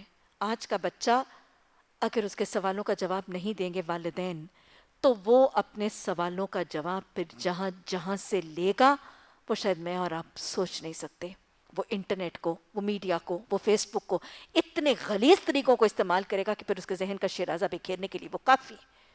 خود انٹریکٹ کریں، ان کو انکریج کریں پوچھنے پر، ان کے ننے ننے ذہنوں میں جو سوال ہے ان کا جواب دیں ان کو، اور تحمل کے ساتھ، صبر کے ساتھ، علم کے ساتھ جواب دینا ضروری ہے۔ اور پھر حضرت یعقوب علیہ السلام کا ایک اور طریقہ نظر آ رہا ہے۔ بیٹے نے تو خواب سنایا تھا، خواب کی تعبیر بتا دینا کافی تھا، لیکن ہر قرب کے موقع، ہر انٹریکٹیو موقع پر آپ حضرت یعقوب علیہ السلام کا یہ طریقہ ضرور دیکھیں گے، اور اس کو اپنا لازم طریقہ بنا لیجیے۔ پیرنٹس کی بچوں کے کمیونیکیشن اور انٹریکشن کے وقت اور ماحول کے اندر حضرت یعقوب علیہ السلام کا طریقہ ان ربک علیم حکیم، انڈائریکٹلی، پیسیولی، غیر محسوس طریقے سے ہر موقع کے اوپر حضرت یعقوب علیہ السلام اپنی اولادوں کو رب کا تعارف کراتے نظر آئیں گے، اپنے خالق، اپنے مالک، اپنے رب کی پہچان کراتے نظر آئیں۔ کوئی کانورسیشن، کوئی موقع، کوئی محل، کوئی سوال، کوئی نشست، کوئی سچویشن کراپ اپ کرے گی، اب تھرو آؤٹ سورہ یوسف سنیں گے، حضرت یوسف کو بھی اور برادران یوسف کو بھی۔ باقاعدہ بیٹھ کر آج کے ماحول میں دیکھیں، اولادیں درس قرآن کو ریاکٹ کرتی ہیں، ریٹیلیٹ کرتی ہیں، اور خاص طور پہ قرآن تھامنے والی ماں کی اولاد تو ضروری کرتی ہے آج کے ماحول میں۔ چلے اماں پھر درس لے کے بیٹھ گئی، امی آپ تو ہر وقت قرآن حدیث کی باتیں سناتی رہتی ہیں، چلو جی امی پھر شروع ہو گئی ہے نا۔ تو لہٰذا rather than making درس قرآن an event، ہاں وہ بھی ضروری ہے، اس کی اپنی افادیت ہے، وہ ہفتے میں ایک دفعہ اجتماعی اہل خانہ جس کا تذکرہ میں اس دن کر رہی تھی، ہفتے میں ایک دفعہ باقاعدہ اجتماعی اہل خانہ جہاں پہ تذکیر ہوگی، نصیحت ہوگی، یاد دہانی ہوگی، یہ بھی ضروری ہے، لیکن باقی سارا ہفتہ کیا اس کام کو چھوڑ دیا جائے گا؟ نہیں، چلتے پھرتے اٹھتے بیٹھتے بات چیت کسی سچویشن میں رب کا تعارف غیر محسوس طریقے سے جاری رہے گا، ایک پیسیو طریقے سے۔ باقاعدہ روز ہم ان کو درس کے لیے نہیں بیٹھیں گے، آؤ میں تمہیں اللہ کی پہچان کراؤں، نہیں، کھانا بہت اچھا ہے، میرا رازق کتنا رحمان ہے، کوئی نئی چیز مل گئی، کوئی نعمت آپ کے گھر میں ایڈ ہو گئی، رحمان کے رحم کا احساس دلوائیں، اس کے کرم اور اس کے فضل کا احساس دلائیں، اس رب کو محسن بنا کے ان بچوں کے ذہنوں میں رچا بسا دیں۔ کوئی بیماری چلی گئی تو اس کے شافی ہونے کا تعارف کروا دیجئے۔ کبھی کوئی نظارہ خوبصورت دیکھا تو اس کے خالق ہونے کا تعارف کروا دیجئے۔ بہتے ہوئے جھرنے، بہتی ہوئی ندیاں، آتی ہوئی ہوا اور پانی کے ساتھ اس کی قدرت، اس کی طاقت، اس کے اختیار کا تعارف کروا دیجئے۔ اس کو میتھس پڑھائیں تو اس کو توحید کا تعارف کروا دیں، اس کو کیمسٹری پڑھائیں تو یہ سمجھا دیں کہ میرا رب بہترین کیمسٹ ہے، اس کو فزکس پڑھائیں تو اس کو یہ سکھا دیں کہ میرا رب بہترین فزکس ہے۔ ہر چیز میں اس رب کے علم، اس کی طاقت، اس کی قدرت، اس کی صفات کاملہ کا تعارف کروا دیجئے۔ یاد رکھ دیجئے، جو والدین اپنی اولاد کو اپنے رب کی پہچان کرانے میں کامیاب ہو جاتے ہیں، پھر ان کو اس رب کی اطاعت کی طرف لانا مشکل نہیں رہ جاتا۔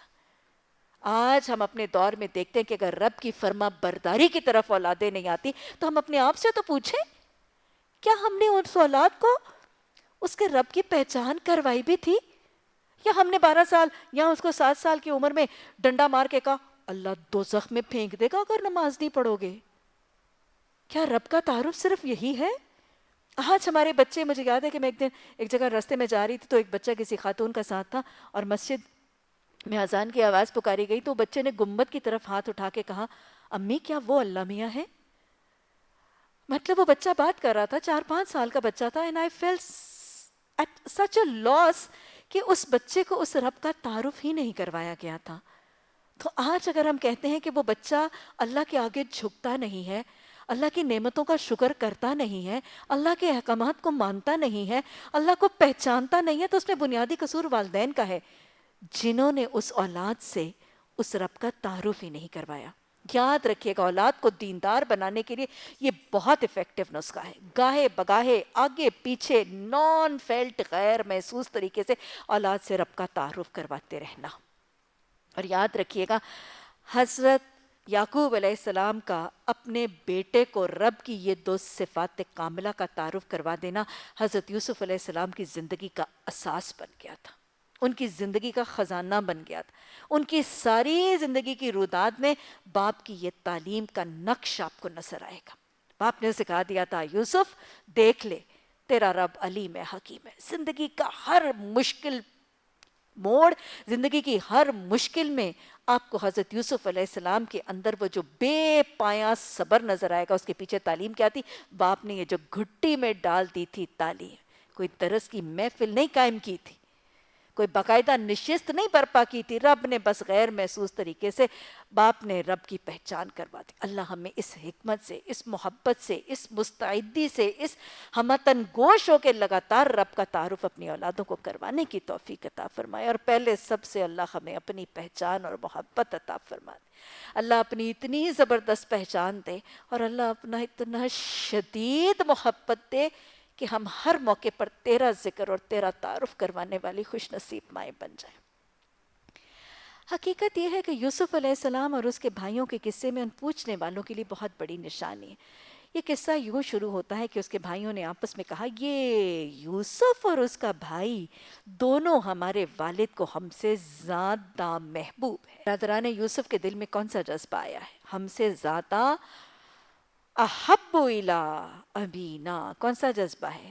جذبہ رقابت ہے، حسد کا جذبہ ہے، بڑا گندا جذبہ ہے، بڑا کبھی جذبہ ہے، کبیرہ گناہ ہے تو دل کی حالت شروع تو دل کی حالت کی شکل میں ہوتی ہے، لیکن بڑے بڑے کبیرہ گناہ اور بڑے بڑے قبیح افعال کروانے کا ذریعہ بن جاتی ہے۔ آیا تھا حسد کا جذبہ کہ حضرت یوسف علیہ السلام اور ان کے بھائی ہم سے زیادہ محبوب ہیں۔ یہ وہ گندا جذبہ ہے کہ جو نیکیوں کو برباد کر دیتا ہے اور بڑے بڑے گناہ لازم کر دیتا ہے۔ حسد نیکیوں کو ویسے جلا کے راکھ کر دیتی ہے، نیکیوں کو ویسے برباد اور تباہ کر دیتی ہے جیسے آگ لکڑی کو تباہ کر دیتی اور جلا کے راکھ کر دیتی کہ کچھ بھی نہیں بچتا۔ اور حسد بڑے بڑے گناہوں کا دروازہ نیکیاں برباد کر دیتی اور گناہ لازم کر دیتی۔ حسد کیا تھا ابلیس نے حضرت آدم علیہ السلام سے، حسد کیا تھا حضرت آدم علیہ السلام کے بیٹوں میں حابیل اور قابیل کے درمیان حسد ہوا تھا۔ اس کی بیوی خوبصورت، اس کی قربانی قبول۔ ابلیس نے حسد کیا تھا، جہنم میں ڈالے جانے اور جنت سے نکالے جانے کا ذریعہ بن گیا تھا۔ ابلیس کے حسد نے اس کو کانا من الکافرین بنا دیا تھا، ابلیس کے حسد نے اس کو مزعوم مدحورا بنا دیا تھا، اللہ کی نافرمانی اور سجدے سے انکار کا عمل اس کے لیے آسان کر دیا تھا، نیکیاں ختم کر کے برباد کر دی تھی۔ ارے یہ ابلیس فرشتوں کا ہم نشین تھا، اس کی ساری نیکیاں اس کے حسد نے برباد کر کے اس کے لیے اللہ کی نافرمانی کا گناہ لازم کر کے اس کو واصل بجہنم کا انجام بنا دیا تھا۔ حابیل اور قابیل میں حسد آیا تھا، نبی کے بیٹے تھے، بھائی کا قتل آسان کر دیا تھا۔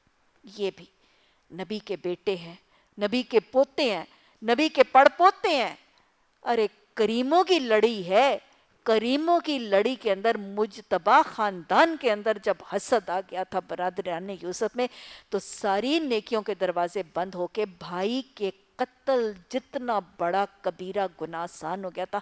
حسد کو اپنے دلوں میں پہچان لیجیے۔ اگر حسد کی کوئی چنگاری ہے، کسی سے کوئی جیلسی ہے، کسی سے کوئی حسد ہے، تو اس ہفتے پھر اپنے دلوں کے اندر اس حسد کے جذبے کو کھنگال لیجئے گا، اس کا اعتراف کر کے، اللہ سے استغفار کر کے، اصلاح کی دعا کر کے اس حسد سے اپنے دل کو صاف کر لیجئے۔ حسد آ گیا تھا کہ ہمارے والد کو یہ دونوں بھائی ہم سے زیادہ محبوب ہیں۔ آگے جانے سے پہلے روک کر دیکھیں، کیا واقعی حضرت یعقوب علیہ السلام کو یہ دونوں بیٹے دوسرے بھائیوں سے زیادہ محبوب تھے؟ کیا یہ طرف داری کا طریقہ یا یہ کچھ نا انصافی کا طریقہ ایک نبی کی سنت ہو سکتا تھا؟ کیسا معاملہ تھا؟ نبی صلی اللہ علیہ وسلم نے تو اولادوں میں عدل اور انصاف کی تعلیم دی، اور کسی نبی کی سنت ایک دوسرے سے فرق نہیں ہے۔ تو کیا یہ ناانصافی کا طریقہ نظر آ رہا ہے؟ کیا معاملہ ہے؟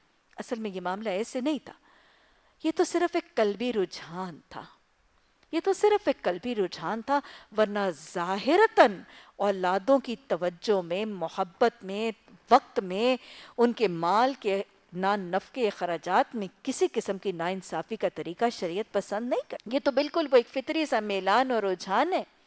آپ نے بسا اوقات ہم مائیں ہم خود محسوس کرتی ہیں، 3 4 5 اولادیں ہیں، بسا اوقات ان اولادوں میں سے ایک صالح ہوتی ہے، ایک بچہ، ایک بیٹی فرما بردار، خدمت گزار، زیادہ حلیم طبیعت، زیادہ اخلاق والا ہوتا ہے، ماں کے دل میں نہ کرتے اس کی طرف ایک میلان اور جھکاؤ ہو جاتا ہے، وہ اولاد زیادہ پیاری ہو جاتی ہے، اس کی طرف ایک جھکاؤ قلبی طور پر ہو جاتا ہے، ہزار نہ چاہنے کے باوجود وہ ایک فیلنگ، دل کی کیفیت، اور اس دل کے معاملے پر کسی پر کوئی مکلف اور بوجھ نہیں ہے، لیکن یہ فطری رجحان ہے، یہ بسا اوقات یہ مائیں اگر ہم اپنے دل کھنگالیں گی تو آپ کو یہ معاملہ نظر آئے گا۔ تو لہٰذا یہ وہ فطری طور پر ایک میلان اور رجحان تھا جو حضرت یعقوب علیہ السلام، ورنہ ظاہری ناانصافی اور حق تلفی کا معاملہ موجود نہیں تھا۔ اور یہ فطری میلان کیوں تھا؟ آپ دونوں اولادوں کے درمیان فرق دیکھیں گے۔ حضرت یوسف علیہ السلام اتنے محسن، اتنے فرما بردار، اتنے حلیم طبیعت، اتنے درگزر کرنے والے، اور دوسری اولادوں کا حال دیکھ لیجئے، وہ کہتے ہیں حالانکہ ہم پورا ایک جتھا ہے۔ ہاں، کون سا عنصر نظر آ رہا ہے؟ تکبر اور گھمنڈ کا۔ آپ دیکھیں گے اب برادران یوسف کے مقابلے میں حضرت یوسف علیہ السلام کی طرف حضرت یعقوب کا میلان اور رجحان کیوں ذرا ہلکا سا زیادہ تھا؟ کیونکہ دوسرے وہ جو برادران یوسف ہے ان کا رویہ ہی بڑا ناپسندیدہ اور ناشائستہ ہے۔ ان کے رویے دیکھیے، برادران یوسف کی کچھ صفتیں دیکھیے، کیا رویے، یہ ناپسندیدہ صفتیں۔ ہم پورا جتھا ہے، کیا رویہ ہے برادران یوسف کا؟ ایک تکبر، ایک گھمنڈ، ایک تفاخر، اکڑنا، اترانا، فخر جتانا کسی دوسرے کے مقابلے میں۔ اور پھر ان کی ترجیحات کیسی ہیں؟ یہ سمجھتے ہیں برادران یوسف، یہ سمجھتے تھے کہ والد کی محبت کس کو زیادہ مل جاتی ہے؟ جو شاید زیادہ مالدار ہوتا ہے، جو زیادہ طاقتور ہوتا ہے؟ کیا والدین کسی ایسی اولاد سے زیادہ محبت کرتے ہیں؟ یا والدین کا رجحان، یا والدین کا میلان، یا والدین کی محبت اولاد کے مال، اس کے عہدے، اس کے اقتدار، یا اس کی قوت، یا اس کی طاقت کی بنیاد پر ہوا کرتی ہے؟ نہیں۔ ماں باپ کو کون سی اولاد زیادہ محبوب ہوتی ہے؟ ماں باپ کی آنکھوں کی ٹھنڈک کون سی اولاد ہوتی ہے؟ وہ بیٹا جو کور کمانڈر ہے، یا وہ بیٹا جو ماں کا فرما بردار اور خدمت گزار ہے؟ والد کی آنکھوں کی ٹھنڈک کون سا بیٹا ہوتا ہے؟ جو بہت اچھی ملٹی نیشنل میں لاکھوں کروڑوں کما رہا ہے، یا وہ جو ماں باپ کی اطاعت اور فرما برداری کر کے اس کے ساتھ حسن سلوک سے پیش آ رہا ہے؟ اللہ کو بھی ایسی ہی اولاد پسند ہے، اور والدین بھی اپنے لیے ایسی ہی اولاد کو پسند کرتے ہیں۔ تو لہٰذا ان کی والدین کی محبت اور والدین کی توجہ کی ترجیحات کا پیمانہ بھی فرق ہے۔ یہ سمجھتے تھے کہ اگر ہم جتھا ہیں تو ہم محبت کے زیادہ لائق ہیں، حالانکہ ایسا پیمانہ بھی غلط ہے۔ کہنے لگے سچی بات ہے کہ ہمارے ابا جان تو بالکل ہی بہک گئے ہیں، اب اولاد کا حال دیکھ رہے ہیں، اولاد کا حال کیسے گستاخ ہیں، کیسے بد اخلاق ہیں، کیسے بد زبان ہیں، اپنے والد کو کیا کہہ رہے ہیں؟ وہ جو کہتے ہیں نا بس اوقات، اماں کی تو مت ماری گئی ہے، ابا تو بالکل ہی سٹھے آ گیا ہے۔ آج کے زمانے میں یہ جملے موجود ہیں، یہ برادران یوسف کے سے جملے ہیں۔ والدین کے ساتھ بد اخلاقی، بد زبانی، گستاخی کرنا، ابا بہک گیا، ابا کی مت ماری گئی، اماں بہک گئی، اماں سٹھے آ گئی۔ ہاں، یہ وہ جملے. تو لہٰذا برادران یوسف کا طریقہ دیکھیں, تکبر کرتے ہیں, کسی کی توجہ اور محبت کا پیمانہ مال, حکومت, عہدہ, اقتدار, دنیاوی طاقت کو سمجھتے ہیں, اور بد اخلاق ہیں, ناشائستہ ہیں, گستاخ ہیں, بد زبان ہیں, نہ عزت کرنی جانتے ہیں, نہ عزت لینی جانتے ہیں. چلو یوسف علیہ السلام کو قتل کر دو, کہیں پھینک دو, تاکہ تمہارے والد کی توجہ تمہاری ہی طرف ہو جائے. ہاں, یہ ہے حسد, اور یہ کروا دیتا ہے حسد. یاد رکھیے گا, حسد ایک منفی جذبہ ہے. حسد ایک منفی جذبہ ہے, اور جب دل میں حسد کا منفی اور نیگیٹوسٹک جذبہ آتا ہے تو وہ پھر مثبت کاموں کی طرف نہیں, منفی اور نیگیٹو کاموں ہی کی طرف لے جاتا ہے. اب دیکھیں یہ برادران یوسف ہیں, انہوں نے ایک حقیقت کو پہچانا کہ ہمارے والد کی توجہ بھائی کی طرف زیادہ ہے. دل میں حسد آیا, حسد نے ان کے اندر منفی سوچ اور منفی رویے پیدا کیے, ورنہ یہ بھی تو ممکن تھا, ایک مثبت سوچ بھی تو ڈیولپ ہو سکتی تھی. وہ یہ سوچتے کہ ابا جان یوسف علیہ السلام اور اس کے بھائی کو محبت کرتے ہیں. مثبت سوچ کیا تھی, پازیٹیو سوچ کیا تھی, کہ اپنا محاسبہ کرتے کہ ہم کیا نہیں کرتے اور وہ کیا کرتا ہے, تاکہ بہتری کی طرف جاتے. لیکن جب حسد دل میں آتا ہے تو پھر اصلاح نہیں ہوتی, پھر منفی اور نیگیٹو جذبات نیکی سے روک کے گناہ کے دروازے کھولتے ہیں. بجائے اس کے کہ پازیٹیولی سوچ کے اپنی اصلاح کرتے, اپنے اخلاق کو سنوارتے, اپنے تکبر کو نکالتے, اپنی فرما برداری بڑھاتے, اور اپنے آپ کو یوسف علیہ السلام کے احسان کے رنگ میں رنگ کے باپ کی توجہ حاصل کرنے میں کامیاب ہو جاتے. نہیں نا, لیکن حسد تھا, منفی ہی سوچ ہے. اچھا, ہم باپ کی توجہ نہیں لے سکتے, پازیٹیو طریقے سے نہیں لے سکتے, ہم نیگیٹو طریقے سے لیتے ہیں, چلو یوسف علیہ السلام کو ہی قتل کر دو.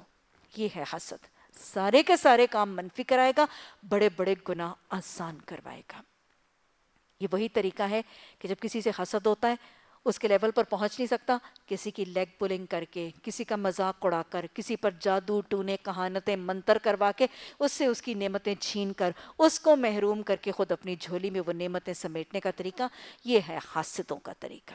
اور پھر کیا کہنے لگے کہ پہلے تو اس کو قتل کر دو, اور پھر یہ کام کرنے کے بعد نیک بن جانا. یہ بھی شیطان کروایا کرتا ہے. یاد رکھیے گا, شیطان کبھی بھی گناہ کو گناہ سمجھ کے نہیں کرواتا. اور اول تو آپ کو پتا نا کہ وہ شوگر کوٹڈ بنا کر اس کو لپیٹ کے اس کو مزین کر کے کرواتا ہے. اور بسا اوقات اگر وہ گناہ کو گناہ کر کے کرواتا ہے تو پھر وہ کیا کہتا ہے اللہ بڑا غفور و رحیم ہے, چلو اب کر لو, پھر بعد میں توبہ کر لینا. تو یہ بھی بسا اوقات آج ہمارے معاشرے میں جو اتنے لوگ رشوت کھا رہے ہیں, وہ رشوت کی قباحت کو کیا سمجھتے نہیں ہیں, رشوت کی قباحت کو کیا پہچانتے نہیں ہیں.